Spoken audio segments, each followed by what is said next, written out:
विश्वभक्तानां दृश्यो भवति यस्सदा अचिन्त्यमहिमानन्दम् नमो भगवते परमानन्दस्वरूपाय परमात्मने भक्तवराय नारदाय ಭಗವದ್ಭಕ್ತರ ಸಭೆಯ ಪ್ರಾರ್ಥನೆ. ಇಂದಿನ ಕೊನೆಯ ಪಾಠ ಈಗ ಆರಂಭವಾಗ್ತಾ ಇದೆ. ಬೆಳಗ್ಗೆ 2ನೇ ಪಾಠದಲ್ಲಿ 45 ಸೂತ್ರದವರೆಗೆ ನಾವು ವ್ಯಾಖ್ಯಾನ ಮಾಡಿದ್ದೀವಿ. ಆ ಸೂತ್ರ ಈ ರೀತಿ ಇದೆ: ತರಂಗಾಯಿತ ಅಪೀಮೆ ಸಂಗಾತ್ ಸಮುದ್ರಾಯಿತಿ. ಅಂದರೆ ಪ್ರಾಕೃತ ಜನರ ಸಂಘವನ್ನು ಮಾಡಿದರೆ ಅವರ ಒಂದೊಂದು ಪ್ರಾಕೃತಿಕ ಭಾವವು ದುಷ್ಟ ಭಾವವು ಕೂಡ ಒಂದು ಅಲೆಯಂತೆ ಬರ್ತಾ ಬರ್ತಾ ಬರ್ತಾ ಕೊನೆಗೆ ದೊಡ್ಡ ಸಮುದ್ರವೇ ಆಗಿಬಿಡುತ್ತೆ. ನಮ್ಮಲ್ಲಿ ವಿಷಯಾಸಕ್ತಿ ಇರೋದು ಪೂರೈಸೋಕ್ಕಾಗದೇ ಇರುವಷ್ಟು, ಅನುಭವಿಸಿ ಮುಗಿಯೋಕ್ಕಾಗದೇ ಇರುವಷ್ಟು ದೊಡ್ಡ ಸಮುದ್ರ ಸಾಗರ ಆಗಿಬಿಡುತ್ತೆ.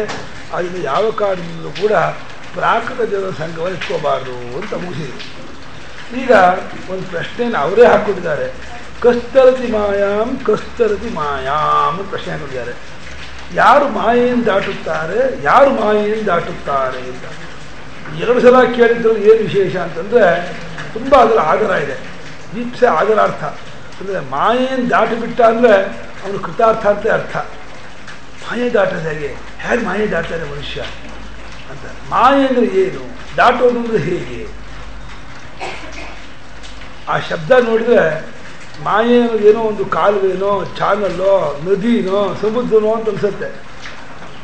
ಅದನ್ನು ದಾಟೋದು ಅಂತಂದರೆ ಅದಕ್ಕೆ ಈಚೆಗೊಂದು ದಡ, ಆಚೆಗೊಂದು ದಡ, ಅದಕ್ಕೊಂದು ಬೋಟು ದಾಟೋದಕ್ಕೆ ಇತ್ಯಾದಿ ರೂಪಕಲ್ಪನೆ ಎಲ್ಲ ಬರುತ್ತೆ. ಆ ಶಬ್ದದಲ್ಲೇ ಇರುವಂತಹ ಇದು ವಿಶೇಷ. ಆದರೆ ಮಾಯಾ ಶಬ್ದಕ್ಕೆ ಅರ್ಥ ಏನು?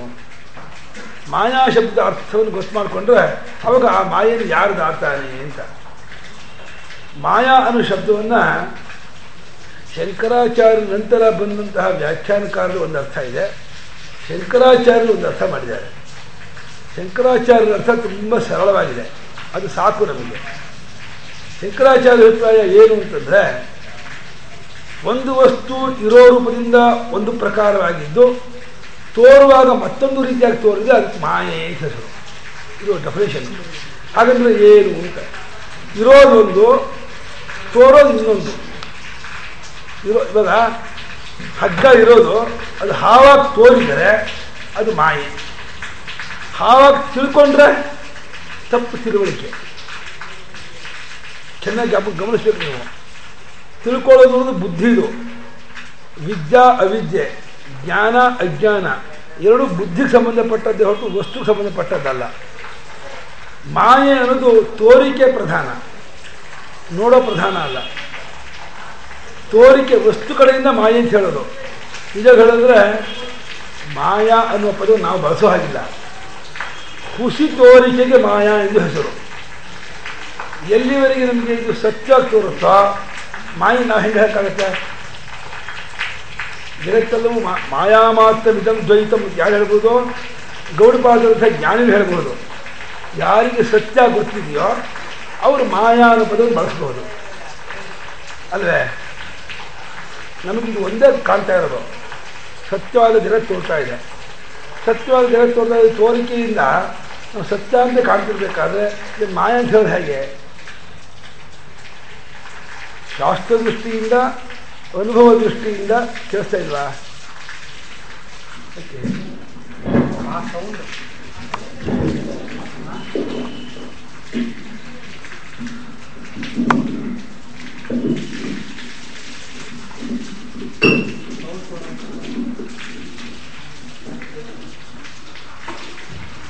ಶಾಸ್ತ್ರದೃಷ್ಟಿಯಿಂದ ನಾವು ಅದನ್ನು ಮಾಯಾ ಅಂತ ನಾವು ಕರಿತಾ ಇದ್ದೀವಿ.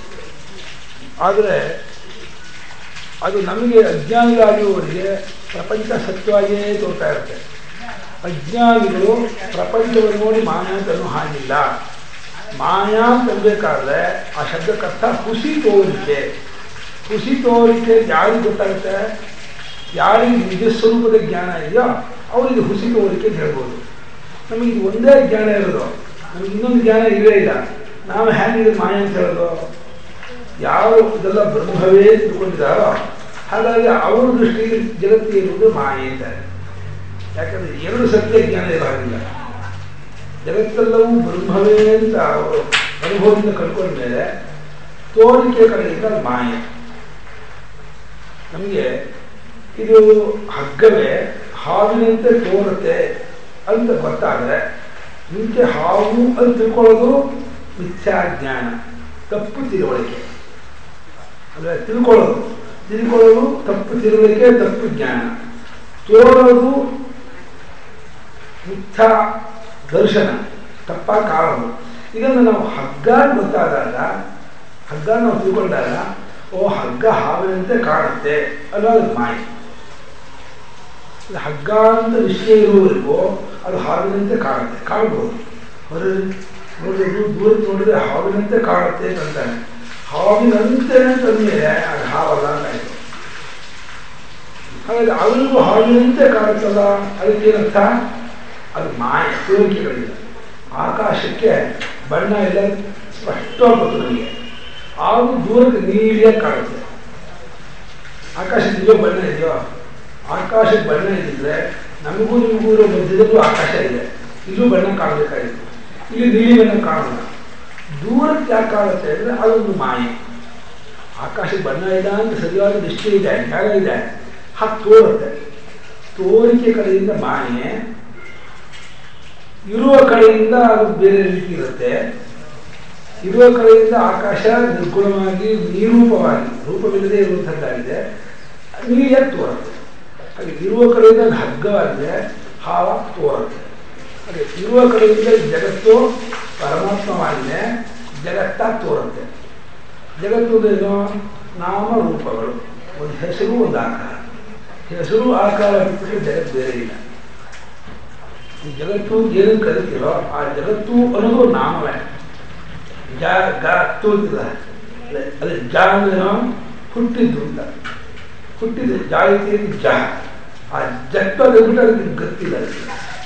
ಗತ್ತು ಮಾಡಲ್ಲ. ಗತ್ತುದೇನು ಕಲ್ಲಂತಾರೆ ಭಾಳ ಗತ್ತು ಅವನಿಗೆ ಅಂತ, ಭಾಳ ಗತ್ತು ಕೊಟ್ಟವನಿಗೆ ಬಹಳ ಜಂಬ ಅಂತ.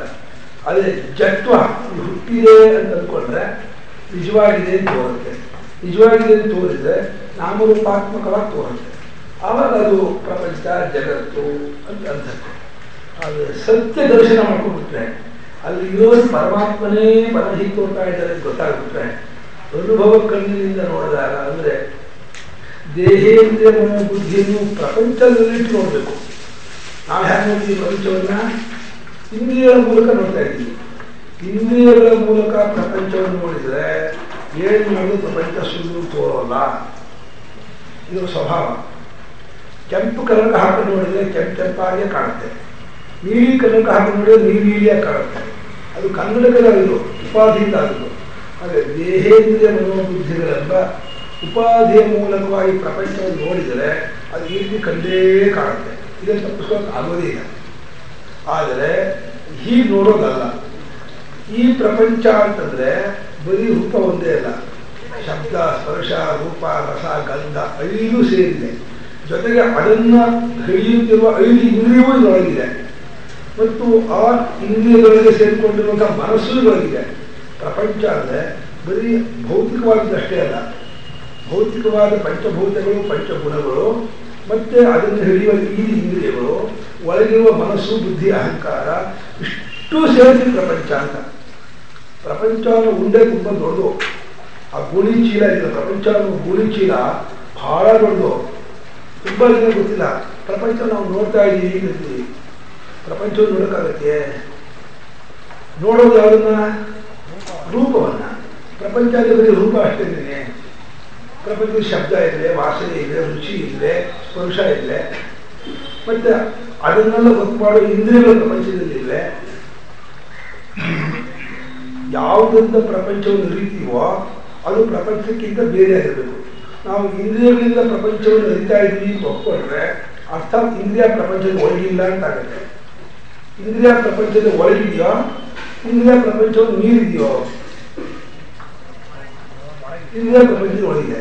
ಆ ಇಂದ್ರಿಯಗಳು ಹೇಗೆ ಮನಸ್ಸು ಬುದ್ಧಿ ಅದು ಒಳಗಿದೆ. ಕಾಲದೇಶಗಳು ಅದು ಒಳಗಿದೆ. ಕಾಲ, ದೇಶ, ಕಾರ್ಯ, ಕಾರಣ, ಮನಸ್ಸು, ಬುದ್ಧಿ, ಅಹಂಕಾರ, ಚಿತ್ತ, ಇಂದ್ರಿಯ, ದೇಹ, ಅದಕ್ಕೆ ವಿಷಯವಾಗಿ ಕಾಣೋದು ಇಷ್ಟು ಸೇರಿಸಿ ಪ್ರಪಂಚ ಅಂತ. ಬಹಳ ದೊಡ್ಡ ಮೂಟೆ ಇದು. ಇದಕ್ಕೆ ಎಚ್ಚರ ಪ್ರಪಂಚ ಅಂತ. ಸ್ಥೂಲವಾಗಿ ಪ್ರಪಂಚವನ್ನು ನಾವು ಅರಿತಾ ಇದ್ವಿ ಅಂತ ಅಂದ್ಕೊಂಡ್ರೆ ಇದಕ್ಕೆ ಎಚ್ಚರ ಪ್ರಪಂಚ ಅಂತ. ಇದನ್ನೇ ವಾಸನಾಮಯವಾಗಿ ಕೇವಲ ಮನಸ್ಸಿನ ವಿಕಲ್ಪ ರೂಪವಾಗಿ ಕಾಣ್ತಾ ಇದ್ರೆ ಅದಕ್ಕೆ ಸ್ವಪ್ನ ಪ್ರಪಂಚ ಅಂತ ಎಚ್ಚರಿಕೆ ಹೇಳೋದು. ಸ್ವಪ್ನದಲ್ಲಿ ಹೋದಾಗ ಅದು ಕಾಣಲ್ಲ ಇರಲಿ. ಅಥವಾ ಇವಾಗ ಹೇಳಿದ್ರು ಇಡೀ ಅಖಂಡ ಪ್ರಪಂಚವನ್ನು ನಾವು ಯಾವುದರಿಂದ ಅರಿತಾ ಇದ್ವಿ? ಪ್ರಪಂಚ ಜ್ಞಾನ ಇಂದ್ರಿಯಕ್ಕೆ ಆಗೋ ಹಾಗಿಲ್ಲ. ಯಾಕಂದ್ರೆ ಇಂದ್ರಿಯ ಪ್ರಪಂಚದ ಒಳಗಿದೆ, ಮನಸ್ಸಿಗೆ ಆಗೋ ಹಾಗಿಲ್ಲ, ಮನಸ್ಸು ಪ್ರಪಂಚದ ಒಳಗಿದೆ. ಪ್ರಪಂಚ ಜ್ಞಾನವನ್ನು ನಾವು ಹೇಗೆ ಮಾಡ್ಕೊತಾ ಇದ್ವಿ? ನಾವು ಎಚ್ಚರವಾಗಿದ್ವಿ ಗೊತ್ತಾಗ್ತಾ ಇದೆಯಲ್ವೋ? ಎಚ್ಚರವಾಗಿ ಗೊತ್ತಾಗ್ತಾ ಇದ್ವಿ. ಎಚ್ಚರವಾಗಿ ನೀವು ಗೊತ್ತಾಗ್ತಾ ಇದೆಯಲ್ಲ, ಹಾಗೆ ಬರ್ಕೊಳ್ತಾ ಇರುವಂತಹ ಅನುಭವ ಏನಿದೆ ಅದು ಸವಿಕಲ್ಪಕ ಅನುಭವ, ನಿರ್ವಿಕಲ್ಪಕ ಅನುಭವ. ನಿರ್ವಿಕಲ್ಪಕ ಅನುಭವ ತಾನೇ ನಿಂತು ಸವಿಕಲ್ಪಕ ಬರೋದು ಇಂದ್ರಿಯಗಳು ಬಂದಾಗ. ಈ ಕಂಬ ಕೂಡಲೇ ಅದು ಚೌಕವಾಗಿದೆ, ಬಿಳಿ ಬಣ್ಣ, 10 ಅಡಿ 11 ಅಡಿ ಎತ್ತರ, ಇಷ್ಟು ಕಬ್ಬಿಣದ್ದು, ಇದೆಲ್ಲ ವಿಕಲ್ಪ ಇದೆಯಲ್ಲ, ಇದು ಸವಿಕಲ್ಪಕ ಜ್ಞಾನ. ಒಂದು ವಸ್ತುವಿನ ಬಗ್ಗೆ 10 ವಿಶ್ಲೇಷಣೆ ಕೊಟ್ಟು ನಾವು ಏನು ಅರಿತೀವಿ ಅದೆಲ್ಲ ವಿಕಲ್ಪ ಜ್ಞಾನ. ಆದರೆ ಶುದ್ಧ ಚೈತನ್ಯದಿಂದ ಇಡೀ ಅಖಂಡ ಪ್ರಪಂಚವನ್ನೇ ನಾವು ವಿಷಯ ಮಾಡ್ಕೊಂಡಿದ್ದೀವಿ ಅಂತ ನಾವು ಅನುಭವಿಸುವಾಗ ಅದು ತಾನಾಗಿ ನೇರಾಗಿ ನಿರ್ವಿಕಲ್ಪ ಅನುಭವದಿಂದ ಗೊತ್ತು ಮಾಡಿಕೊಂಡ ಒಂದು ವಿಶೇಷ. ನಿಜಗಳಿದ್ರೆ ಲಾಜಿಕ್ ಹೊಂದಲ್ಲ, ಇದು ತರ್ಕಕ್ಕೆ ಹೊಂದಲ್ಲ. ಯಾಕೆಂದರೆ ಯಾವ ಆತ್ಮನೋ ಪ್ರಪಂಚವನ್ನು ನೋಡಬೇಕೋ ಆ ಆತ್ಮ ಪ್ರಪಂಚದ ಒಳಗಿದ್ದು ನೋಡ್ತಾನೋ ಹೊರಗಿದ್ದು ನೋಡ್ತಾನೋ? ಹೊರಗಿದೆ ಪ್ರಪಂಚ ಅಂತ ಇಲ್ಲಿ ಒಂದು ಗೆರೆ ಹಾಕಿಲ್ಲ. ಪ್ರಪಂಚಕ್ಕೆ ಒಂದು ಬಾರ್ಡರ್ ಮಾಡಕ್ಕೆ ಬರುತ್ತಾ? ಕಾರ್ಯಾಲಯಕ್ಕೆ ಕಾಂಪೌಂಡು ಒಂದು ಬಾರ್ಡರ್ ಅಂತ ಹಾಕಿದೆ. ಇಡೀ ಪ್ರಪಂಚಕ್ಕೆ ಒಂದು ಗೆರೆ ಹಾಕಕ್ಕಾಗತ್ತಾ? ಇಲ್ಲಿ ಒಂದು ಪ್ರಪಂಚ, ಇಲ್ಲಿ ಒಂದು. ಹಾಗಾದ್ರೆ ಆತ್ಮನು ಪ್ರಪಂಚವನ್ನು ನೋಡ್ತಾ ಇದ್ದಾನೆ. ಹೇಗೆ ನೋಡ್ತಾ ಇದ್ದಾನೆ? ಹೇಗೆ ಇರ್ತಾನೆ? ಅಷ್ಟೇ. ಪ್ರಪಂಚಾಕಾರ ತಾನಾಗಿ ನೋಡ್ತಾ ಇರೋ ಜ್ಞಾನ ಇದು ಹೊಂದಿಸಿರೋದು. ಇದು ಸ್ಥಿತಸ್ಯ ಗತಿಶ್ಚಿಂತನೀಯ ಅಂತ. ಪ್ರಪಂಚ ಜ್ಞಾನವಾಗ್ತಾ ಇದೆ ಒಪ್ಕೊಂಡು ಆ ಪ್ರಪಂಚ ನಾನು ಎಚ್ಚರವಾಗಿದ್ದೇನೆ ಏನು ಹೇಳಿ? ನಾನು ಎಚ್ಚರವಾಗಿದ್ದೇನೆ. ಎಚ್ಚರ ನೋಡ್ತಾ ಇದ್ದೀನಲ್ಲ. ಮಣ್ಣು ನಾನು ಗಡಿಗೆಯಾಗಿದ್ದೇನೆ ಮಾತಾಡಿದ್ರೆ ಅದಕ್ಕೇನರ್ಥ? ಮಣ್ಣಿಂದ ಗಡಿಯಾಕಾರ ಆಗೋದು. ಹಾಗೆ ನಾನು ಎಚ್ಚರವಾಗಿದ್ದೇನೆ. ಎಚ್ಚರ ಪ್ರಪಂಚ ರೂಪದಿಂದ ನಾನೇ ತಿಳ್ಕೊಳ್ತಾ ಇದ್ದೀನಿ. ನಾನೇ ಎಚ್ಚರವಾಗಿ ತೋರಿ ಅಡಗಿ, ನಾನೇ ಸ್ವಪ್ನ ಪ್ರಪಂಚ ತೋರಿ ಅಡಗಿ.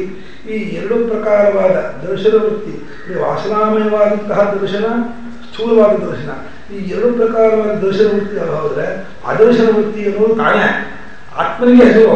ನಮಗೆ ಅವಸ್ಥೆ ಅಲ್ಲದೋ, ತಾನೇ ತಾನೇ ಇರುವಂತಹ ಸ್ಥಿತಿ ಅದು. ಆದರೆ ಈ 2ರ ಕಡೆಯಿಂದ ಅದಕ್ಕೆ ಸುಷುಪ್ತಿ ಹೆಸರು ಕೊಟ್ವಿ.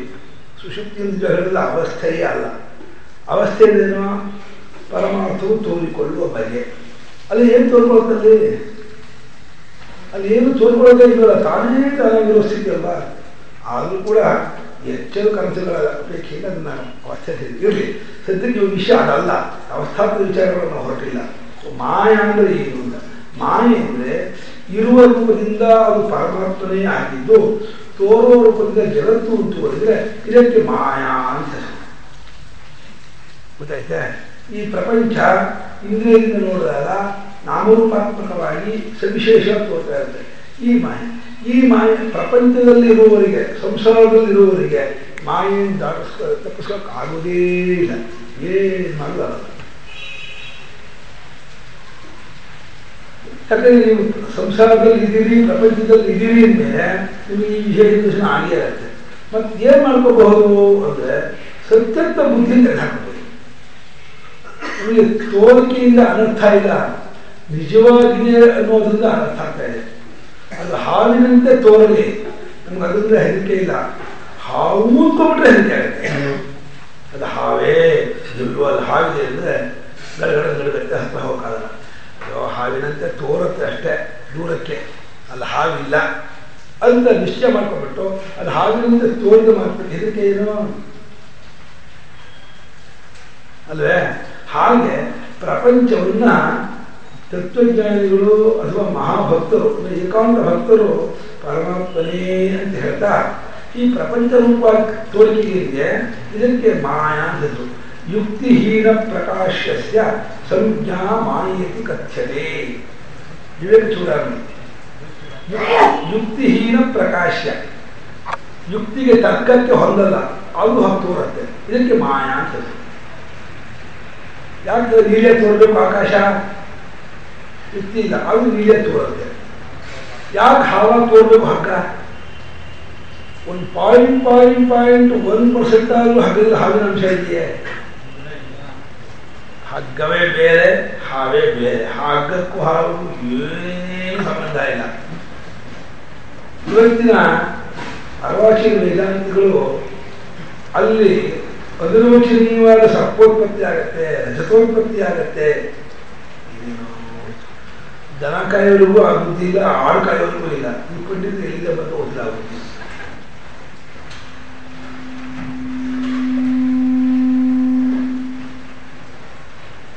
ಅಷ್ಟೇ ಅಲ್ಲ, ಅವರು ಆ ಮಾಯಾ ಅನ್ನುವ ಪದವನ್ನ ಅವಿದ್ಯಾ ಅನ್ನೋದು ಬಳಸ್ತಾರೆ.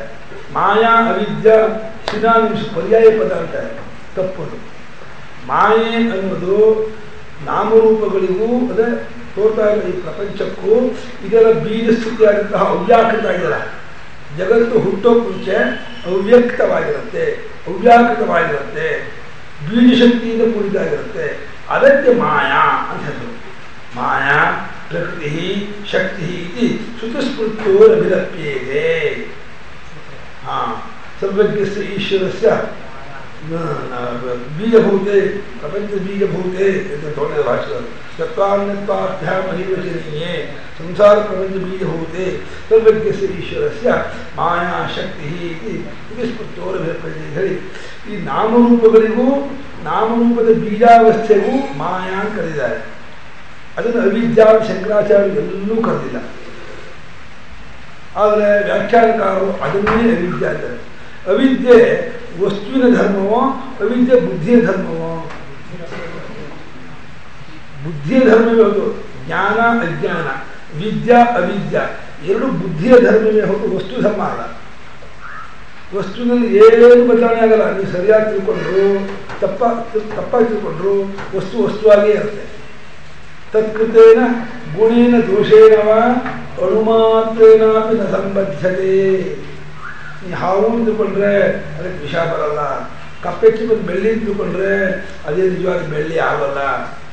ಅದನ್ನು ತಿಳ್ಕೊಂಡು ಅಂಗಡಿ ತಗೊಂಡು ಹೋಗ್ಕೊಂಡು, ಸ್ವಾಮಿ ನಾನು ಇದನ್ನು ಬೆಳ್ಳಿ ತಿಳ್ಕೊಂಡ್ಬಿಟ್ಟೆ, ತಗೊಳ್ಳಿ ಇದನ್ನು ಬೆಳ್ಳಿಯಿಂದ ತೂಕ ಮಾಡ್ಕೊಂಡು ದುಡ್ಡು ಕೊಡಿ ಇದ್ರೆ ಮನೆಗೆ ಹೋಗ್ರಿ ಇದ್ದಾರೆ. ಏನು ಬೆಳ್ಳಿಯ 1 ಕಿಲೋ ಕಾಸು ಕೊಡೋದು ಅದಕ್ಕೆ.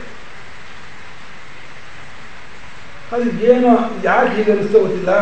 ಅವರಿಗೆ ಒಂದು ಮಾನಾಧೀನ ಮೇಯ ಸಿದ್ಧಿ ಒಂದು, ಇದು ವಸ್ತುತಂತ್ರ ಜ್ಞಾನ ಇನ್ನೊಂದು. ಯಾವ ಜ್ಞಾನ ಆಗಬೇಕಾದ್ರೂ ವಸ್ತು ಹೇಗಿದೆಯೋ ಆ ಜ್ಞಾನ ಆಗತ್ತೆ. ನಮಗೆ ಹಾವು ಅನ್ನೋ ಜ್ಞಾನ ಆಗಬೇಕಾದ್ರೆ ಹಾವಿಲ್ಲದೆ ಹೇಗೆ ಜ್ಞಾನವಾಗತ್ತೆ. ಬೆಳ್ಳಿ ಅನ್ನೋ ಜ್ಞಾನವಾಗಬೇಕಾದ್ರೆ ಅಲ್ಲಿ ಬೆಳ್ಳಿರೋ ಇಲ್ಲದೆ ಹೋದರೆ ಹೇಗೆ ಜ್ಞಾನ ಆಗುತ್ತೆ. ಹೀಗೆ ತರ್ಕ ಮಾಡಿಬಿಟ್ಟು ಅಲ್ಲಿ ಸತ್ತೂ ಅಲ್ಲದ ಅಸತ್ತೂ ಅಲ್ಲದ ಅನಿರ್ವಚನೀಯವಾದಂತಹ ಒಂದು ರಜತೋತ್ಪತ್ತಿ ಆಗಿರುತ್ತೆ. ಇದೆಲ್ಲ ಚಿತ್ರವಾದಗಳು. ಅಂದರೆ ಅಷ್ಟೆಲ್ಲ ನಾವೇನು ನೋಡ್ಕೊಂಡು ಹೋಗಬೇಕಾಗಿಲ್ಲ. ಮಾಯಾ ಅನ್ಸೋದಕ್ಕೆ ಅರ್ಥ ಯುಕ್ತಿಹೀನ, ವಿಚಾರದ ಹೊರತಕ್ಕೆ ನಿಲ್ಲೋಲ್ಲ, ಅದು ತೋರುತ್ತೆ. ಅದಕ್ಕೆ ಮಾಯಾ ಹೆಸರು. ಇರೋದು ಒಂದು ರೀತಿಯಿಂದ ಇದ್ದು ಮತ್ತೊಂದು ರೀತಿಯಿಂದ ತೋರ್ತಾ ಇದ್ರೆ ಅದಕ್ಕೆ ಮಾಯಾ ಅಂತ ಹೆಸರು. ಈ ಪ್ರಪಂಚ ಇರೋ ರೂಪದಿಂದ ಬ್ರಹ್ಮವಾಗಿದೆ, ತೋರುವ ರೂಪದಿಂದ ನಾಮರೂಪಾತ್ಮಕವಾಗಿ ತೋರ್ತಾ ಇದೆ. ಎಲ್ಲಿವರೆಗೆ ನಾಮರೂಪಾತ್ಮಕವಾಗಿ ತೋರ್ತಾ ಇರುತ್ತೋ, ಪ್ರಪಂಚವಾಗಿ ತೋರ್ತಾ ಇರುತ್ತೋ, ಅಲ್ಲಿವರೆಗೆ ನಮ್ಗೆ ರಾಗದ್ವೇಷ ತಪ್ಪವಲ್ಲ. ಇದರ ಸತ್ಯ ಜ್ಞಾನವಾಗಿಬಿಟ್ರೆ ನಮಗೆ ರಾಗದೇಶ ಹೊರಟೋಗ್ಬಿಡುತ್ತೆ. ಅದು ಕಪ್ಪೆ ಚಿಪ್ಪು ಗೊತ್ತಾಗ್ಬಿಟ್ರೆ ಮತ್ತೆ ತಗೊಳಕ್ಕೆ ಹೋಗಲ್ಲ. ಬೆಳ್ಳಿ ತಂದ್ಬಿಟ್ಟೆ ತಗೊಳಕ್ಕೆ ಹೋಗ್ತಾನೆ, ಹಾವು ತಂದ್ಬಿಟ್ಟೆ ಓಡಿ ಹೋಗ್ತಾನೆ, ಹಗ್ಗ ಮುಂದೆ ಓಡಿ ಹೋಗ್ತಾನ. ಹಾಗೆ ಈ ಪ್ರಪಂಚ ಪರಮಾತ್ಮನೇ ಅಂತ ಗೊತ್ತಾಗ್ಬಿಟ್ರೆ ಇದು ಪ್ರಪಂಚದ ಸೆಳೆತಕ್ಕೆ ಅವನು ಸಿಕ್ಕಾಕೊಳ್ಳಲ್ಲ. ರಾಗದ್ವೇಷ ಅವನಿಗೆ ಬರೋಲ್ಲ. ಯಾವಾಗ ರಾಗದ್ವೇಷ ಪಕ್ಕಾಗ್ತಾನೆ, ಇದು ಸತ್ಯವಾಗಿದೆ, ಇಲ್ಲಿ ನಮಗೇನು ಸುಖ ಸಿಗುತ್ತೆ, ಇದು ಅನುಕೂಲವಾಗಿದೆ, ಕೆಲವಷ್ಟು ವಸ್ತು ಅನುಕೂಲವಾಗಿದೆ, ಕೆಲವಷ್ಟು ಪ್ರತಿಕೂಲವಾಗಿದೆ, ಈ ರೀತಿಯಾಗಿ ತಾನೇ ವಿಭಾಗ ಮಾಡಿಕೊಂಡು ಅದರ ಹಿಂದೆ ಓಡ್ತಾ ಇದ್ದಾನೆ. ಈ ಒಂದು ಪ್ರಪಂಚದ ನಾಮರೂಪಗಳನ್ನು ಹಿಂಬಾಲಿಸಿಕೊಂಡು ಓಡೋದೇನಿದೆ ಇದು ಮಾಯೆಯನ್ನು ಅನುಸರಣೆ ಮಾಡುವ ಸ್ವಭಾವ. ಈ ಪ್ರಪಂಚದ ನಾಮರೂಪಗಳನ್ನು ಅಟ್ಟಿಸ್ಕೊಂಡು ಹೋಗುವುದು ಅನ್ನೋದು ಯಾವಾಗ ನಿಂತು ಹೋಗುತ್ತೆ ಅವರಿಗೆ ಅಂದ್ರೂ ಒಂದೇ. ಪ್ರಪಂಚದ ಸತ್ಯತ್ವ ಬುದ್ಧಿ ಯಾವಾಗ ಹೋಗುತ್ತೆ ಅಂತಂದ್ರೂ ಒಂದೇ. ಇದನ್ನೇ ಯಾರು ಮಾಯೆಯನ್ನು ದಾಟುತ್ತಾನೆ ಅಂದರೆ ಯಾರಿಗೆ ಇದರ ಸತ್ಯತ್ವ ಬುದ್ಧಿ ಹೊರಟು ಹೋಗುತ್ತೆ.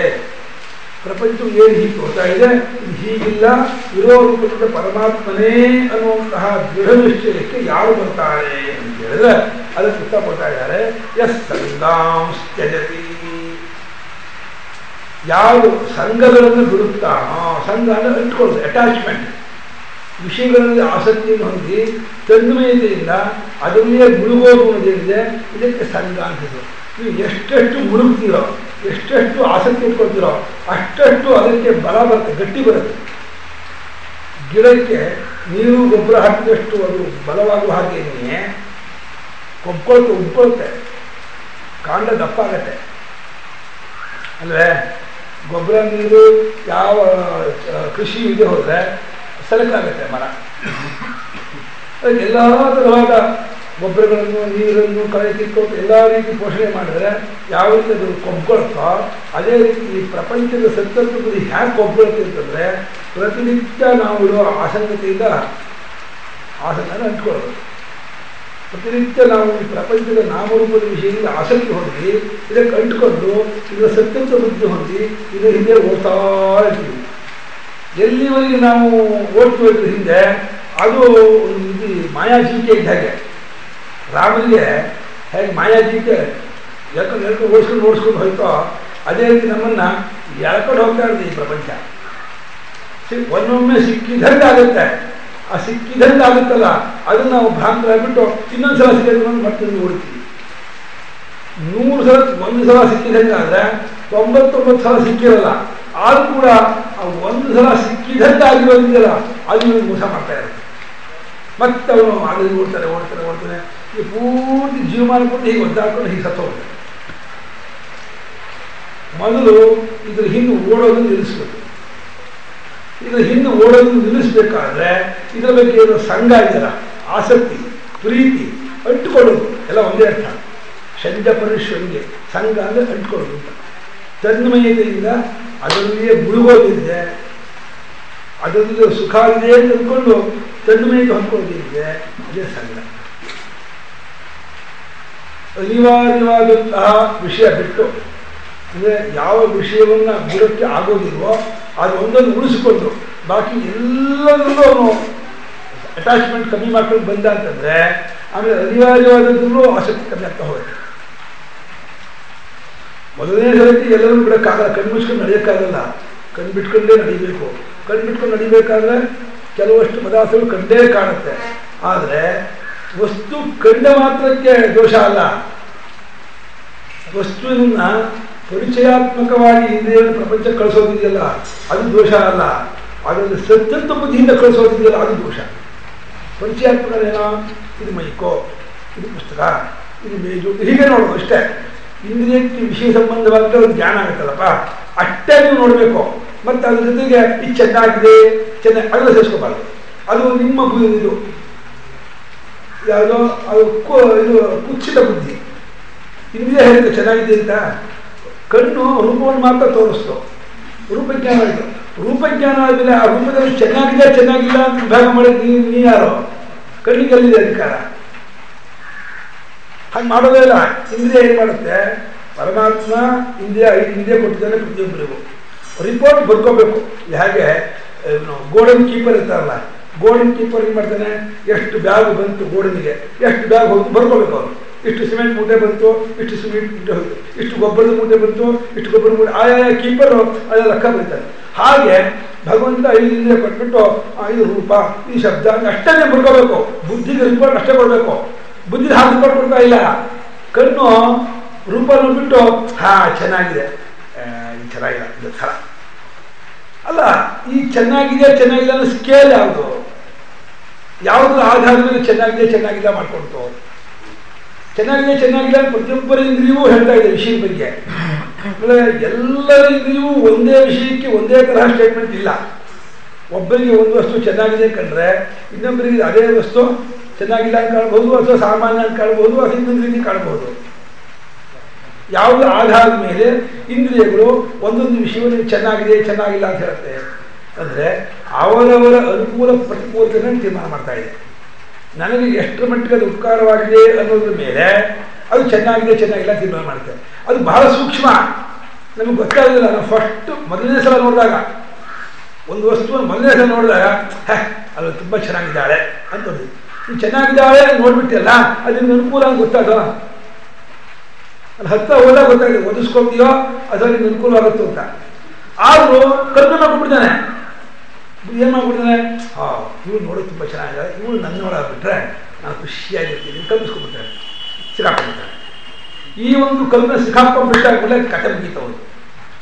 ಅದೇ ನಿಂಗೆ ಯಾರೇ ಹೇಳ್ಕೊಟ್ಟಿದ್ದೋ ಚೆನ್ನಾಗಿದೆ ಅಂತ, ನೀನು ಸುಮ್ಮನೆ ಪರಿಚಯಾತ್ಮಕವಾಗಿ ಪ್ರಪಂಚದಲ್ಲಿ ವ್ಯವಹಾರ ಮಾಡಬೇಕಾಗಿತ್ತು. ನಿನ್ನ ಡ್ಯೂಟಿ ಅಷ್ಟೇ ಆಗಿತ್ತು. ಆ ಡ್ಯೂಟಿಯನ್ನು ಮೀರಿ, ಆ ಒಂದು ಕರ್ತವ್ಯವನ್ನು ಮೀರಿ ಈ ಒಂದು ಹಂತಕ್ಕೆ ಕಾಲಿಟ್ಟಿಯಲ್ಲ, ಅದು ಅಲ್ಲೇ ನೀವು ತಪ್ಪಿಕೊಂಡ್ರು.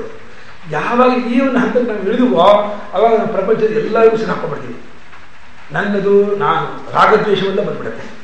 ತನಗೆ ಅನುಕೂಲ ಪ್ರತಿಕೂಲ, ಇದೆಲ್ಲ ಪ್ರತಿಕೂಲ, ಇದೆಲ್ಲ ಅನುಕೂಲ. ಯಾಕೆ ಮಾಡ್ಕೊಂಡ, ಹೇಗೆ ಮಾಡ್ಕೊಂಡ, ಯಾವತ್ತಿಂದ ಶುರು ಆಯ್ತು ಅಂದರೆ ಉತ್ತರ ಇಲ್ಲ. ನಂಗೆ ಅನ್ಸತ್ತಪ್ಪ, ನಂಗೆ ಚೆನ್ನಾಗಿದೆ, ಯಾಕೆ ಕೇಳಬೇಡ. ಯಾಕೋ ಚೆನ್ನಾಗಿದೆ ಆಯ್ತು 2 ಸಲ ಕೇಳಿದ್ರೆ ಸಿಟ್ಟು ಮಾಡ್ಕೊತಾನೆ, ಬೈತಾನೆ ಅವನು. ಹೌದಾ, ನಾನು ತಗೊಳ್ಳಲ್ಲ, ನಂಗೆ ಚೆನ್ನಾಗಿದೆ, ನಂಗೆ ಚೆನ್ನಾಗಿಲ್ಲ, ನಿಂಗೆ ಚೆನ್ನಾಗಿದೆ ಬಿಡು, ಬರೋಲ್ಲ, ನಂಗೆ ಚೆನ್ನಾಗಿದೆಪ್ಪ. ಇದಕ್ಕೆ ಹೇಳ್ಬೋದು, ಯಾಕೆ ಚೆನ್ನಾಗಿದೆ ಕೇಳಿ ಏನು ತಗೊಡ್ತೀಯಪ್ಪ.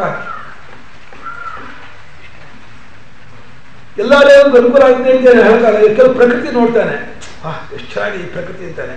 ಈ ಪ್ರಕೃತಿ ನಿಂಗೆ ಅನುಕೂಲ ನಿಂಗೆ ಅನ್ಸುತ್ತೆ, ಏನೋ ಬಹಳ ಹಿತವಾಗುತ್ತೆ, ಇಲ್ಲಿದ್ದರೆ ಬಹಳ ಸಂತೋಷವಾಗುತ್ತೆ, ಆದ್ದರಿಂದ ಈ ಪ್ರಕೃತಿ ಚೆನ್ನಾಗಿದೆ ಅಂತಂತಾನೆ. ಅಂದರೆ ನನಗೆ ಅನುಕೂಲ ನನಗೆ ಪ್ರತಿಕೂಲ ಅನ್ನೋದು ಒಂದು ರೀತಿ ಮನಸ್ಸಿನಲ್ಲಿ ಸುಪ್ತವಾಗಿರುವಂತಹ ವಿಷಯ. ಅದು ಬಹಳ ಸೂಕ್ಷ್ಮ, ಅದು ಗೊತ್ತು ಮಾಡೋದು. ಆದರೆ ಒಡನೆ ಇಂದ್ರಿಯ ವಿಷಯನೂ ಕೂಡ ಹೇಳ್ಬಿಡುತ್ತೆ. ಅದರಿಂದ ಈ ವಿಷಯಗಳನ್ನು ಹಿಂಬಾಲಿಸಿಕೊಂಡು ಇಂದ್ರಿಯಗಳು ಓಡೋದು ಏನಿದೆ, ಇದರಲ್ಲಿ ಅದು ಮಾಯಾ ಜಾಲ ಅಂದರೆ ಬಲೆ ಸಿಕ್ಕಾಕೊಂಡ್ಬಿಡುತ್ತೆ. ಈ ಮಾಯಾ ಬಲಕ್ಕೆ ಸಿಕ್ಕಾಕೊಂಡಿರುತ್ತಲ್ಲ, ಇದರಿಂದ ಬಿಡುಗಡೆ ಹೊಂದಬೇಕಾದ್ರೆ ಏನು ಮಾಡಬೇಕು, ಇದರ ಸತ್ಯತ್ವವನ್ನು ಗೊತ್ತು ಮಾಡಿಸ್ಕೊಳ್ಬೇಕು. ಸತ್ಯತ್ವವನ್ನು ಗೊತ್ತು ಮಾಡಿಸ್ಕೊಳ್ಳೋದು 2 ತರಹ. ವಸ್ತುವಿನ ಸತ್ಯತ್ವವನ್ನು ವಸ್ತುವಿನ ಪರೀಕ್ಷೆ ಮಾಡಿಕೊಟ್ಟೇ ತಿಳಿಸ್ಕೊಳ್ಳೋದು ಒಂದು. ವಸ್ತುವಿನ ನಿಜ ಸ್ವರೂಪ ಏನಿದೆ, ಅಂದರೆ ಕಾರಣರೂಪ, ಪರಮ ಕಾರಣರೂಪ, ಅದನ್ನು ಗೊತ್ತು ಮಾಡಿಕೊಂಡ್ರೆ ಮತ್ತೆ ಬರೋದೇ ಇಲ್ಲ ಆಸಕ್ತಿ. ತತ್ಕಾಲದಲ್ಲಿ ಒಂದು ಶರೀರವನ್ನು ಇಷ್ಟಪಟ್ಟಾದರೆ, ನೋಡೋ ಈ ಶರೀರನ ಚೆನ್ನಾಗಿದೆ ಅಂತ ಇದೆಯಲ್ಲ, ಒಳಗಡೆ ನೋಡಿ ಏನಿದೆ ನೋಡಿ ಶರೀರದಲ್ಲಿ, ಕೀವು, ಮಾಂಸ, ರಕ್ತ, ಅಮೇಧ್ಯ ಎಲ್ಲ ತುಂಬ ಹೋಗಿದೆ. ಒಂದು ವೆಲ್ವೆಟ್ ಬ್ಯಾಗಿಗೆ ಅಮೇಧ್ಯ ಫುಲ್ಲು ತುಂಬಿಟ್ಟು ಹೊಡೆದ್ಬಿಟ್ಟು ಎಷ್ಟು ಚೆನ್ನಾಗಿದೆ ಈ ಬ್ಯಾಗ್ ಅಂತ ಕಟ್ಕೊಂಡ್ರೆ, ವೆಲ್ವೆಟ್ ಆಗೋದು, ಬ್ಯಾಗನ್ನು ವೆಲ್ವೆಟ್ ಆಗಿದೆ, ಅದು ಒಳಗೆ ತುಂಬಿರೋದು ಪೂರ್ತಿ ಅಮೇಧ್ಯ. ಈ ರೀತಿ ವಸ್ತುವನ್ನು ಒಳಗಣ್ಣಿನ ನೋಡಿದಾಗ ಆ ವಸ್ತುವಿನ ಹಣೆ ಬರ ಗೊತ್ತಾಗಿ ಬಿಡೋದಿದೆಯಲ್ಲ, ಇದು ಒಂದು ರೀತಿ ವಿವೇಕ. ಇದು ಪರಮಸತ್ಯ ಏನಿದೆ, ಪರಮಸತ್ಯ ಯಾವುದೋ ಸತ್ಸ್ವರೂಪ, ಚೈತನ್ಯ ಸ್ವರೂಪ, ಅದು ಈ ರೀತಿ ಇಂದ್ರಿಯದಿಂದ ಕಾಣ್ತಾ ಇದೆ ಗೊತ್ತು ಮಾಡ್ಕೊಂಡ್ಬಿಟ್ರೆ ಏನು ಮಾಡಿದ್ರು ಅವನು ಆ ಕಡೆ ಹೋಗಲ್ಲ. ಅದು ಗೊತ್ತು ಮಾಡ್ಕೊಳ್ಳೋದಕ್ಕೆ ಬಹಳ ಕಷ್ಟ. ಅವಾಗ ಏನು ಮಾಡಬೇಕು, ಪ್ರೇಮದಿಂದ ಗೆಲ್ಲಬೇಕು. ಪ್ರೇಮ ಯಾವ ಭಗವಂತನಿರುವ ಪ್ರೇಮದಿಂದ, ಭಗವದ್ಭಕ್ತಿಯಿಂದ ಹೋಗ್ಬಿಟ್ಟು ಭಗವಂತನೇ ಜಗದ್ರೂಪದಿಂದ ತೋರ್ತಾ ಇದ್ದಾನೆ, ಜಗತ್ತೆಲ್ಲವೂ ಭಗವನ್ಮಯವಾಗಿದೆ ಅಂತೇಳಿ ಬಲಾತ್ಕಾರವಾದ ಭಕ್ತಿಯನ್ನು ಪ್ರೇಮವನ್ನು ತುಂಬಿಕೊಂಡು ಅಭ್ಯಾಸ ಮಾಡ್ತಾ ಮಾಡ್ತಾ ಜಗತ್ತೆಲ್ಲವೂ ಭಗವನ್ಮಯವಾಗಿದೆ ಅಂತ ಆ ಒಂದು ದೃಷ್ಟಿಯನ್ನು ನೋಡ್ತಾ ಇದ್ಬಿಟ್ರು ಅವನು ಗೆದ್ಕೊಂಡ್ಬಿಡ್ತಾರೆ. ಪ್ರಪಂಚದ ತೋರಿಕೆಯಿಂದ ತಪ್ಪಿಸ್ಕೊಂಡ್ಬಿಡ್ತಾನೆ, ಆ ಸೆಲ್ಫನ್ನು ತಪ್ಪಿಸ್ಕೊಳ್ತಾನೆ. ಅದಕ್ಕೆ ಮುಂಚಿತವಾಗಿ ಏನು ಮಾಡಬೇಕು? ಯಹ ಸಂಗಾಂಸ್ಥಿತಿ, ಅದರಲ್ಲಿ ಅಂಟ್ಕೊಳ್ಳೋದು, ಅದರ ಆಸಕ್ತಿಯನ್ನು ಹೊಂದೋದು, ಅದರ ತನ್ಮೆಯನ್ನು ಹೊಂದೋದು ಅಂತೇಳಿದೆ. ಇದನ್ನು ಯಾವನು ಬಿಟ್ಕೊಂಡು ಬರ್ತಾನೋ ಅವನು ಮಾಯನ್ನು ದಾಟ್ತಾನೆ. ಯಹ ಮಹಾನುಭಾವಂ ಸೇವತೆ, ಇದಂತೂ ಬಹಳ ದೊಡ್ಡದು. ಮಹಾನುಭಾವ ಸಿಕ್ಕಿಬಿಟ್ರು ಅಂತಂದರೆ ನನಗೆ ಇನ್ನು ಅದಕ್ಕಿಂತ ದೊಡ್ಡ ಲಾಭ ಏನಂದರೆ ಬೆಳಗ್ಗೆ ಹೇಳಿದಲ್ಲ,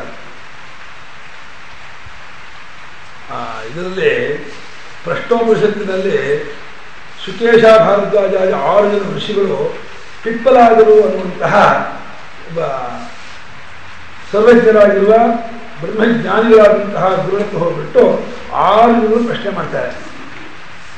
ಸುಕೇಶಾಚ ಭಾರದ್ವಾಜ ಶೈಷ್ಠ್ಯಶ್ಚ ಸತ್ಯಕಾಮ ಸೌರ್ಯಾಯಿನಿ ಚ ಗಾರ್ಗ್ಯ ಕೌಸಲ್ಯಶ್ಚಾಶ್ವರಾಯಣ ಭಾರ್ಗವೋ ವೈರಭಿ ಕಬಂಧಿ ಕಾತ್ಯಾಯನ ते ಬ್ರಹ್ಮಪರಾಃ ಬ್ರಹ್ಮನಿಷ್ಠಾಃ ಪರಂ ಬ್ರಹ್ಮಾನ್ವೇಷಮಾಣಾಃ ಭಗವಂತಂ ಪಿಪ್ಪಲಾದಮುಪಸನ್ನಾಃ.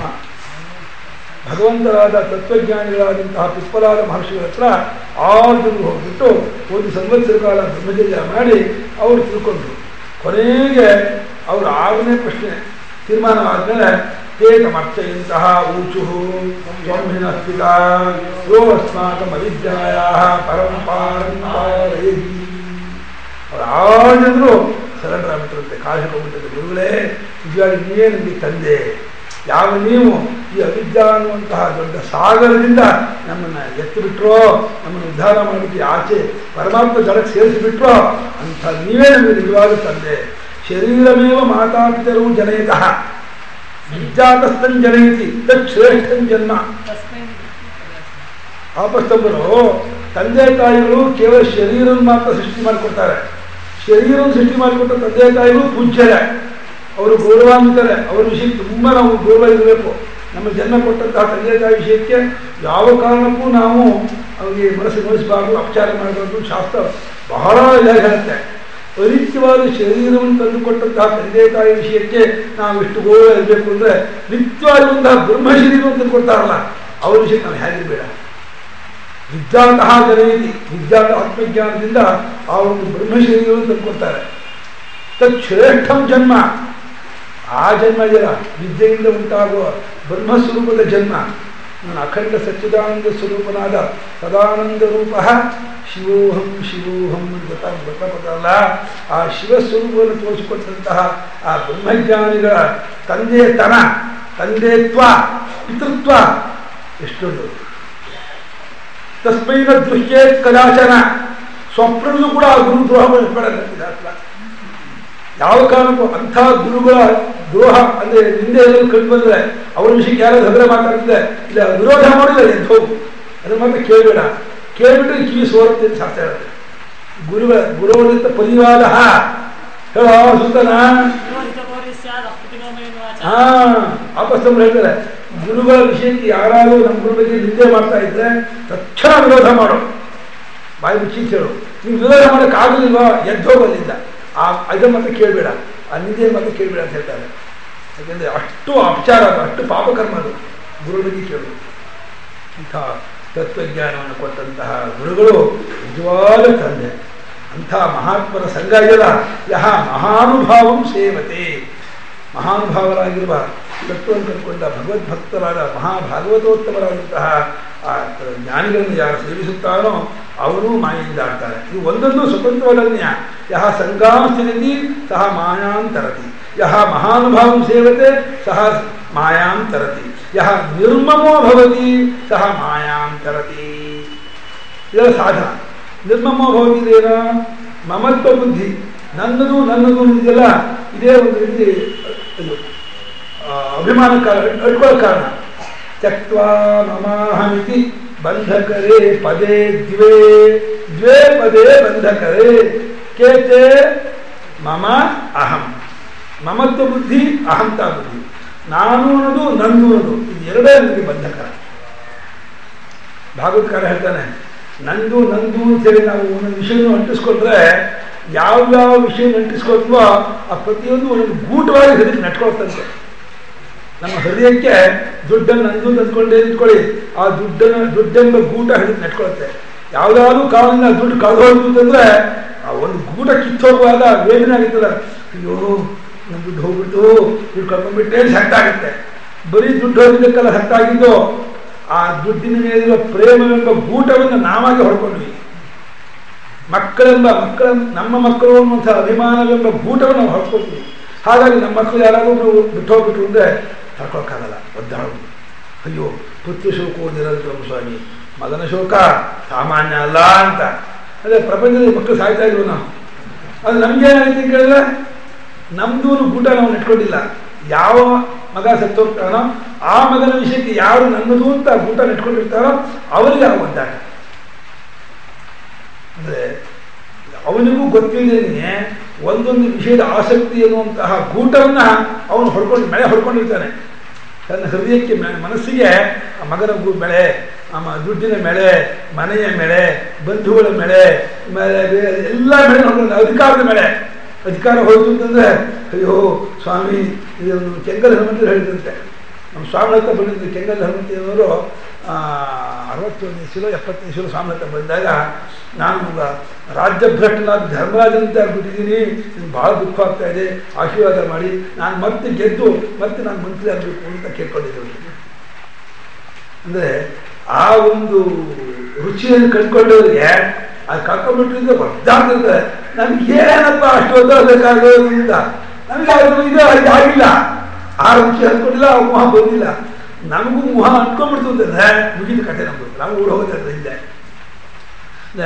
ಅದರ ಅಭಿಮಾನವನ್ನು ಹೊಂದಿದವರಿಗೆ ಆಯಾ ವಸ್ತು ವಿಯೋಗವಾದಾಗ ಆಗುವ ಸಂಕಟ ಅವರವರಿಗೆ ಗೊತ್ತು.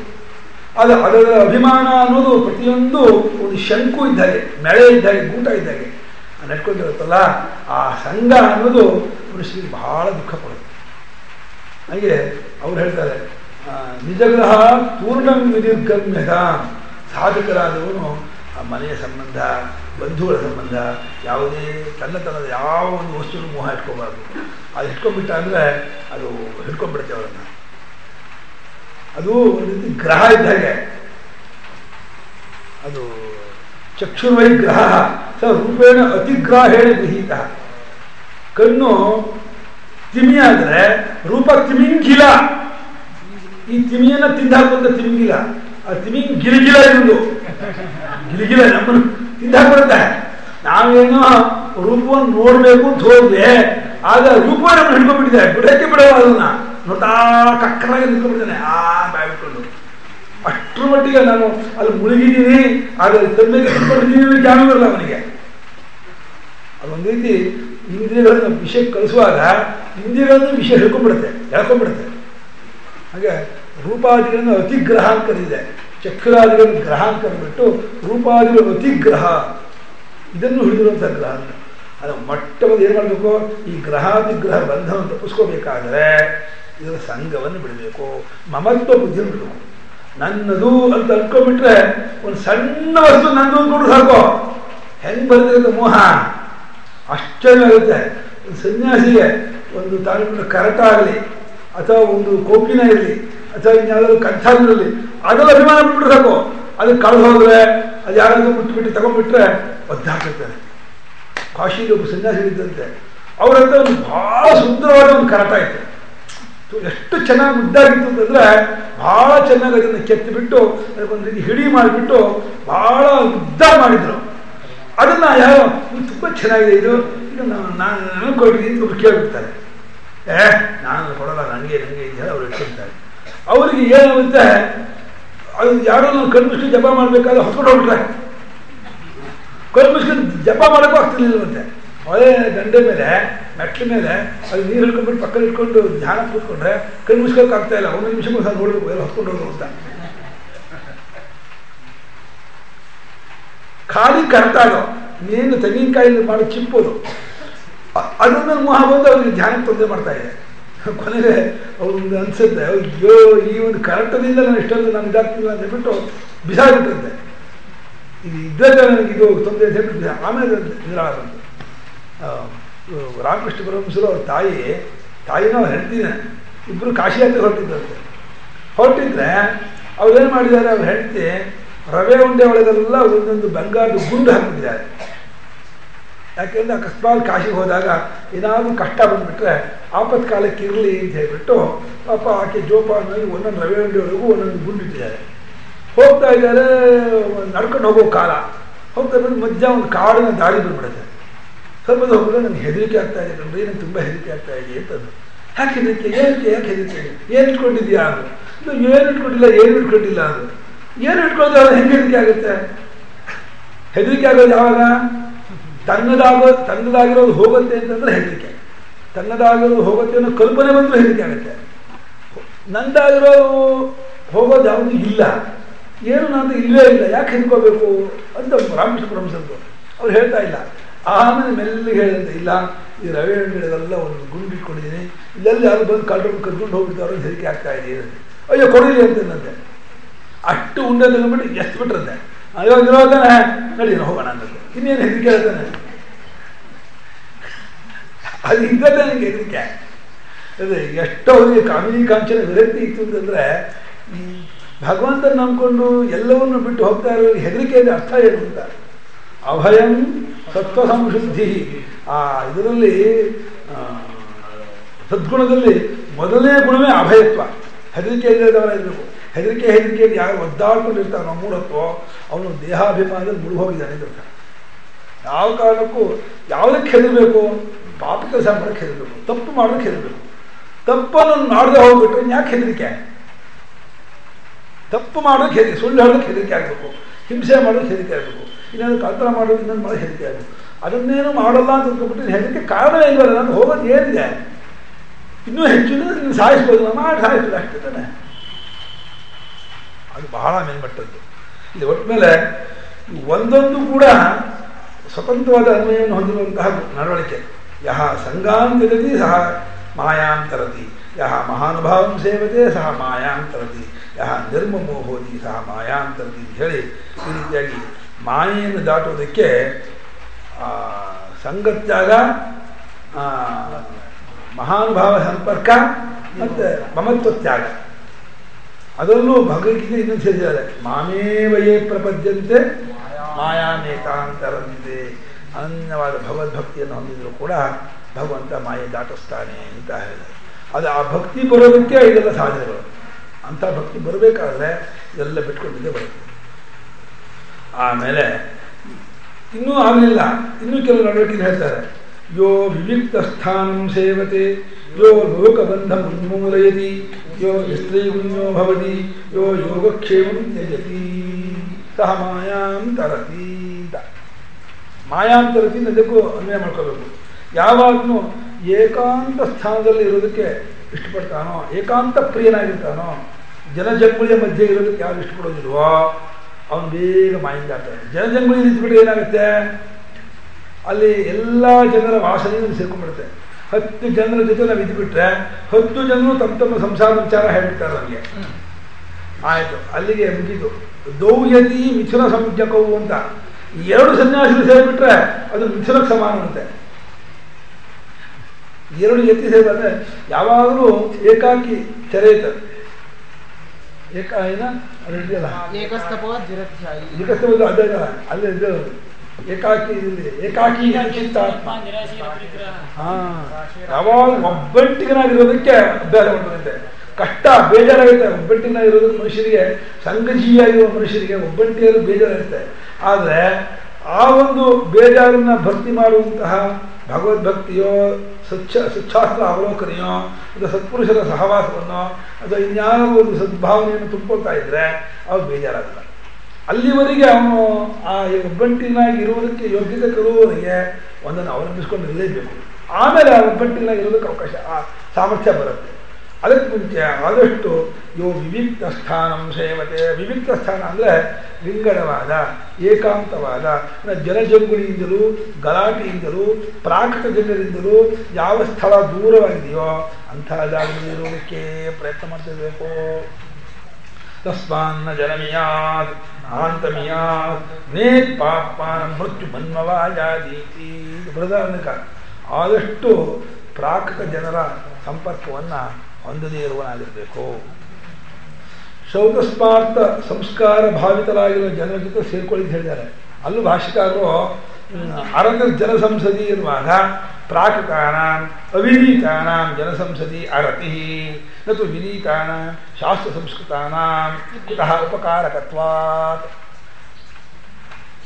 ಯಾರು ಅವಿನೀತರು ಪ್ರಾಕೃತರು ವಿಷಯಾಸಕ್ತರಾಗಿದ್ದಾರೋ ಅಂಥ ಜನತೆ ಇರಬೇಡಿ ಅಂತ ಅರ್ಥವೇ ಹೊರತು ಶಾಸ್ತ್ರೀಯ ಸಂಸ್ಕಾರ ಹೊಂದಿರುವ ಭಗವದ್ಭಕ್ತರಾದ ಒಳ್ಳೆ ಮಹಾತ್ಮ ಸಂಸರ್ಗವನ್ನು ಮಾಡ್ತಾ ಇರಬೇಕು. ಅದು ಬಹಳ ಉಪಕಾರಕವಾಗಿದೆ ಅವರಿಗೆ. ಹಾಗೆ ಯಹ ಲೋಕಬಂಧ ಉನ್ಮೂಲ, ಲೋಕದ ಬಂಧವನ್ನು ಯಾವುದು? 3 ತರಹ ಲೋಕಬಂಧವಿದೆ.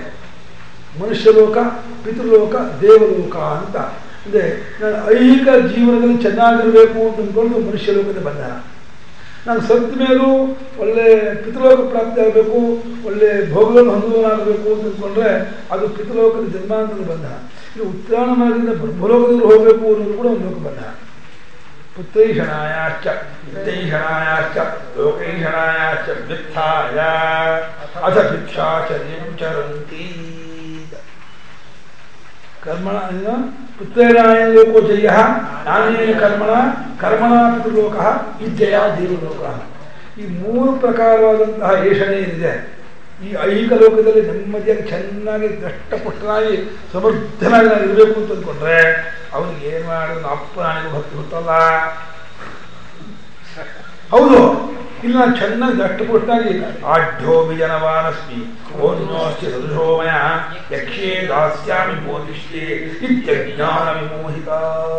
14 ಭಗವಂತ ಹೇಳ್ತಾನೆ, ನಾನು ಚೆನ್ನಾಗಿ ದಷ್ಟ ಬೇಕಾಷ್ಟು ದುಡ್ಡಿದೆ, ಎಷ್ಟು ಖರ್ಚು ಮಾಡಿದ್ರು ಮುಗಿಯೋದೆಷ್ಟು ದುಡ್ಡಿದೆ, ಚೆನ್ನಾಗಿ ಆಳ್ಕಾಲದಿಂದ ಇಟ್ಕೊಂಡಿದ್ದೀನಿ, ಮನೆಯಲ್ಲಿ 8-10 ಕಾರಿದೆ, ದೊಡ್ಡ ದೊಡ್ಡ 5-6 ಬಂಗಲೆಗಳಿದೆ, ಸಮೃದ್ಧವಾದಂಥ ಭೋಗ ಸಾಮಗ್ರಿಗಳೆಲ್ಲ ಇದೆ, ಏನನ್ನು ಕೊರತೆ ಇಲ್ಲ ಅಂದರೆ ಇದನ್ನು ಯಾರು ಚೆನ್ನಾಗಿ ಬೆಳೆಸ್ಕೊಂಡು ಉಬ್ಬಿಸ್ಕೊಂಡಿರ್ತಾನೋ ಅವನಿಗೆ ಏನು ಮಾಡೋದು? ಜನ್ಮಾಗಿ ಭಕ್ತಿ ಹುಟ್ಕೊಡೋದು. ಇದಮದ್ಯಮಯ ಲಬ್ಧಂ ಇದಂ ಪ್ರಾಪ್ಸೇ ಮನೋರಥಂ ಇದಮಸ್ತಿ ಇದಮೇ ಭವಿಷ್ಯತಿ ಪುನರ್ಧನಂ ಅಸೋಮಯ ಹತಶತ್ರು ಹರಿಷ್ಯೇ ತಾಪರಾಮಿ ಈಶ್ವರ. ಇದು ಆಸು ಸಂಪತ್ತಿನ ಸ್ವಭಾವ. ಇವತ್ತು ಇಷ್ಟು ಗಳಿಸ್ದೆ, ನಾಳೆ ಅಷ್ಟೊಂದು ಗಳಿಸ್ತೀನಿ, ಇನ್ನೂ ಸ್ವಲ್ಪ ದಿವಸ ಅದು ನಂದಾಗತ್ತೆ, ಇನ್ನು ನಾವು ಬಡ ಹಾಕ್ಬಿಡ್ತೀನಿ, ನನ್ನ ಮೇಲೆ ಸ್ಪರ್ಧೆ ಮಾಡ್ತಾ ಇದ್ದಾನೆ, ತಲೆ ಕುಟ್ಟು ಬಿಡ್ತೀನಿ ಅವನ್ನ, ಯಾವ ಕಾರಣಕ್ಕೂ ಗಿಡದ ಬಿಡಲ್ಲ ಅವನ್ನ ಅಂತ. ಈ ಇದೆಯಲ್ಲ, ಇದು ಆಸುರಿ ಸಂಪತ್ತಿನ ಸ್ವಭಾವ. ಈ ರೀತಿ ಸ್ವಭಾವ ಯಾರಿಗಿದೆ ಅವ್ರಿಗೆ ಏನು ಮಾಡಿ ಭಕ್ತಿ ಬಿಟ್ಕೊಳ್ಳೋದು? ಎಲ್ಲ ಲೋಕಬಂಧವನ್ನು ನಾನು ಈ ಸಂಸಾರ ಬಂಧನವನ್ನು ಐಹಿಕ ಸಂಪತ್ತಿನ ಬಗ್ಗೆ ಗಮನ ಕೊಡೋದನ್ನು ಯಾರು ಕಿತ್ತಾಕೊಂಡಿದ್ದಾನೋ, ಹಾಗೆ ಉತ್ತಮ ಲೋಕ ಪ್ರಾಪ್ತಿ ಆಗಬೇಕು, ಉತ್ತಮ ಜನ್ಮ ಪ್ರಾಪ್ತಿ ಆಗಬೇಕು ಅನ್ನೋ ಬಯಕೆಯನ್ನು ಯಾವನು ಕಿತ್ತಾಕೊಂಡಿದ್ದಾನೋ ಆತನು ಭಕ್ತನಾಗಬೇಕು ಅರ್ಹನಾಗಿದ್ದಾನೆ. ಯಹ ನಿಸ್ತ್ರೈಗುಣ್ಯೋ ಭವತಿ. ನಿಸ್ತ್ರೈಗುಣ್ಯೋ ಭವತಿ ನೀನು ಸತ್ವದ ತಮೋ ಗುಣಗಳಿಂದ ಯಾವಾಗ ಬಿಡುಗಡೆ ಹೊಂದುತ್ತಾನೋ, ತಮೋ ಗುಣವನ್ನು ರಜೋಗುಣದಿಂದ ಮೆಟ್ಟುತ್ತಲೋ, ನಿದ್ರಾ ಆಲಸ್ಯ ಇತ್ಯಾದಿ ಸ್ವಭಾವ ನಮ್ಮಲ್ಲಿ ಉಂಟಾದಾಗ ಚಟುವಟಿಕೆಯನ್ನು ತಂದ್ಕೊಂಡು ಅದನ್ನು ಮೆಟ್ಟಾಕಬೇಕು. ಹೇಳು, ಏನು 3 ಹೊತ್ತು ಮೂದೇವಿ ಮಲ್ಕೊಂಡಿರ್ತೀಯಲ್ಲ, ಮೈ ಮುರಿತಾ ಇರ್ತೀಯಲ್ಲ ಅಂತ ಹೇಳಿಬಿಟ್ಟು ಆ ಮನಸ್ಸಿಗೆ ಬುದ್ಧಿವಾದ ಹೇಳಿಬಿಟ್ಟು ಎದ್ದು ಏನಾದರೂ ಕೆಲಸ ಮಾಡಿಸ್ಕೊಳ್ಳೋದು. ಕೆಲಸ ಮಾಡೋದೇ ಯಾವಾಗಲೂ ಜಾಸ್ತಿ ಆಗಿಬಿಟ್ರೆ ತುಂಬ ವಿಕ್ಷೇಪ ಜಾಸ್ತಿ ಆಗುತ್ತೆ, ರಜೋಗುಣ ಜಾಸ್ತಿ ಆಗುತ್ತೆ, ವಿಕ್ಷೇಪ ಜಾಸ್ತಿ ಆಗುತ್ತೆ. ಅದಕ್ಕೆ ಸರಿಯಾದಂತಹ ಶಾಸ್ತ್ರಾವಲೋಕನೆ, ಜ್ಞಾನಾರ್ಜನೆ, ಸುಖ ಸಂಪಾದನೆ ಮಾಡೋದ್ರ ಮೂಲಕ ಸತ್ವಗುಣ ಬಳಸ್ತಿರೋದು. ಸತ್ವಗುಣದಿಂದಲೂ ಕೂಡ ಮೀರಬೇಕು. ಲೋಕೋತ್ತರ ಮಿತಿ ಸ್ಮೃತಂ ಶುದ್ಧ ಸತ್ವ ಅದನ್ನ 3 ಗುಣ ಅದೇನ ಅಲ್ಲಲ್ಲ ಅಲ್ವೋ ಇದರಲ್ಲಿ ಗೀತೆಯಲ್ಲಿ ಅತೀತೋ ಭವತಿ ಪ್ರಭೋ ಕಿಮಾಚಾರ ಕಥಂತಾನ್ 3 ಗುಣ ಅತಿವರ್ತತೆ. ಅರ್ಜುನ ಪ್ರಶ್ನೆ ಮಾಡಿದ್ದಾನೆ, ಪರಮಾತ್ಮ 3 ಗುಣಗಳನ್ನು ಯಾವಾಗ ಮೀರ್ತಾನೆ? ಪ್ರವೃತ್ತಿಂಚ ನಿವೃತ್ತಿಂಚ ಆನಲ್ಲ ಅದಲ್ಲ, ಯಾವಾಗ ದ್ವೇಷ ಮಾಡಿದ್ರು ಅಂತ. ಇದರಲ್ಲಿ ಅಲ್ವೋ 14 ಯಾವಾಗ ಒಳ್ಳೆಯ ಮಾರ್ಗವನ್ನು ಇಷ್ಟಪಡೋದಿಲ್ಲ, ಕೆಟ್ಟ ಮಾರ್ಗವನ್ನು ದ್ವೇಷ ಮಾಡೋದಿಲ್ಲ ಅನ್ನುವಂತಹ ಮನೋಭಾವ ಕೊಡ್ತಾನೋ ಆಗ ಅವನು ಗುಣಗಳನ್ನು ಮೀರುವನಾಗ್ತಾನೆ. ಕೈಲಿಂಗೈಸ್ತಿ ಗುಣಾನೇತ ಅತೀತೋ ಭವತಿ ಪ್ರಭೋ ಕಿಮಾಚಾರ ಕಥಂಚೈತಾನ್. ಶ್ರೀ ಭಗವಾನ್ ಪ್ರಕಾಶಂಚ ಪ್ರವೃತ್ತಿಂಚ ಮೋಹಮೇವ ಚ ಪಾಂಡವ ಎಷ್ಟು ಸಂಪ್ರವೃತ್ತಾನಿ ನನಿವೃತ್ತಾನಿ ಕಾಂಕ್ಷತಿ. ಅಂದರೆ ಅಲ್ಲೇ ಇಷ್ಟೊಂದು ಸತ್ವಗುಣ ಇತ್ತು, ಜ್ಞಾನ ಹೋಗ್ಬಿಟ್ಟು ಒದ್ದಾಡೋದಿಲ್ಲ. ರಜೋಗುಣ ಬಂದ್ಬಿಡ್ತು, ತಮೋಗುಣ ಬಂದ್ಬಿಡ್ತು, ನನ್ನ ಹಾಳು ಮಾಡಿಬಿಡುತ್ತೆ ಅಂದರೆ ಯಾವನು ಹೆದ್ಕೊಳ್ತಿಲ್ವೋ ಆ ಮೂರಕ್ಕೂ ಸಾಕ್ಷಿಯಾಗಿರ್ತಾನೋ. ಅಂದರೆ ಅಲ್ಲಿ ಏನಾಗುತ್ತೆ ಅಂದರೆ ಧ್ಯಾನೇನಾತ್ಮನಿ ಪಶ್ಯಂತಿ ಕೇಚಿದಾತ್ಮಾನಮಾತ್ಮ ಇದೇ ಸಾಂಖ್ಯ ಅಲ್ಲಿ ಹೇಳ್ತಾರೆ ಭಾಷೆಗಳು. ಧ್ಯಾನ ಮಾಡುವಾಗ ಹೊರಗಿನ ಎಲ್ಲ ವಿಚಾರದಿಂದಲೂ ಮನಸ್ಸನ್ನು ಹಿಮ್ಮೆಟ್ಟಿಸಿಕೊಂಡು ಆತ್ಮನಲ್ಲಿಯೇ ನಿಲ್ಲಿಸಿಕೊಳ್ಳುವ ಪ್ರಯತ್ನ ಏನಿದೆ ಇದು ಧ್ಯಾನ. ಸಾಂಖ್ಯ ಅಂದರೆ ಏನು? ಇಮೇ ಗುಣ ಮಮ ದೃಶ್ಯ ಮಯಾ ದೃಶ್ಯಾ ಅಹಂತೇಭ್ಯೋ ವಿಲಕ್ಷಣ ತದ್ ವ್ಯಾಪಾರ ಸಾಕ್ಷೀಭೂತ. ನಾನು ಈ ಮೂರು ಗುಣಗಳನ್ನು ಬೆಳಗುತ್ತಿರುವ ಚೈತನ್ಯ ಸ್ವರೂಪದವನಾಗಿದ್ದೀನಿ, ನನಗೆ ಈ ಗುಣಗಳ ಸಂಬಂಧ ಇಲ್ಲ, ನಾನು ಇದನ್ನು ವಿಕಾರವಾಗೋಣಲ್ಲ ಅಂಥೇಳಿ ತನ್ನ ಸಾಕ್ಷಿಭಾವದಿಂದ ನಿಂತ್ಕೊಂಡು ಗುಣಗಳನ್ನು ಯಾರು ವಾಚ್ ಮಾಡ್ತಾ ಅಬ್ಸರ್ವ್ ಮಾಡ್ತಾ ಇರ್ತಾನೋ ಅವನು ಸಾಂಖ್ಯ ದೃಷ್ಟಿಯನ್ನು ಅವಲಂಬಿಸಿಕೊಂಡವನು. ಹಾಗಿಲ್ಲದೆ ಇಂದ್ರಿಯವನ್ನು ಒಳಗೆ ಕೇಳ್ಕೊಂಡು ಮನಸ್ಸನ್ನು ಒಳಗೆ ಕೇಳ್ಕೊಂಡು ಮನಸ್ಸನ್ನು ಶಾಸ್ತ್ರ ಹೇಳಿದ ರೀತಿಯಿಂದ ಆತ್ಮನಲ್ಲಿ ನಿಲ್ಲಿಸಿಕೊಳ್ಳುವುದಕ್ಕೆ ಪ್ರಯತ್ನ ಮಾಡುವುದಿದೆಯಲ್ಲ ಅದು ಧ್ಯಾನ. ಶಾಸ್ತ್ರೋಕ್ತ ಕ್ರಮದಿಂದ ಶಾಸ್ತ್ರದಲ್ಲಿ ಹೇಳಿದ ಲಕ್ಷಣವನ್ನುಳ್ಳಂತಹ ಆತ್ಮನಲ್ಲಿ ಮನಸ್ಸನ್ನು ಮುಳುಗಿಸಲು ಪ್ರಯತ್ನ ಮಾಡೋದು.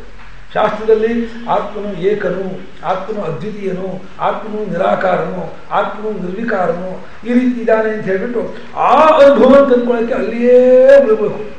ತನ್ನ ಮನಸ್ಸನ್ನು ಅಡಗಿಸಿಕೊಂಡು ತಾನಾಗಿ ಉಳಿಯೋದಕ್ಕೆ ಮತ್ತೆ ಪ್ರಯತ್ನ ಮಾಡುವುದಿದೆ. ಇದು ಒಂದು ನಿಧಿಧ್ಯಾಸನ. ರತ್ನ ಪರೀಕ್ಷಕ ರತ್ನಮಣಿಯನ್ನು ಗೊತ್ತು ಮಾಡೋದಕ್ಕೆ ಒಂದೊಂದು ವಿಶಿಷ್ಟ ಕ್ರಮವನ್ನು ಅನುಸರಣೆ ಮಾಡ್ತಾರಲ್ಲ ಆ ರೀತಿ ಆತ್ಮಸ್ವರೂಪನ್ನೇ ಅನುಸಂಧಾನ ಮಾಡೋದೇನಿದೆ ಇದು ಧ್ಯಾನ, ನಿಧಿಧ್ಯಾಸನ. ಆದರೆ ಸಾಂಖ್ಯಯೋಗ ಅಂದರೆ ನೇರಾಗಿ ಎಲ್ಲವನ್ನೂ ತಳ್ಳಿಬಿಟ್ಟು ಸಾಕ್ಷಿಭಾವದಿಂದ ಎಲ್ಲವನ್ನೂ ವಿಷೀಕರಿಸೋದು. ಸಟರೈಟ್ ಹಾಗೆ ಎಲ್ಲವನ್ನೂ ಫೋಟೋ ಹೊಡೆಯುತ್ತೋ ಹಾಗೆ ಚೈತನ್ಯ ರೂಪದಿಂದ ತಾನು ಎಲ್ಲವನ್ನೂ ಬೆಳಗುವ ಚಿನ್ಮಾತ್ರ ಸ್ವರೂಪದನಾಗಿದೆ ಅಂತ ಹೇಳಿ ಸಾಕ್ಷಿಭಾವದಿಂದ ನಿಲ್ಲೋದಕ್ಕೆ ಪ್ರಯತ್ನ ಮಾಡೋದೇನಿದೆ ಇದು ಸಾಂಖ್ಯ ಮಾರ್ಗ.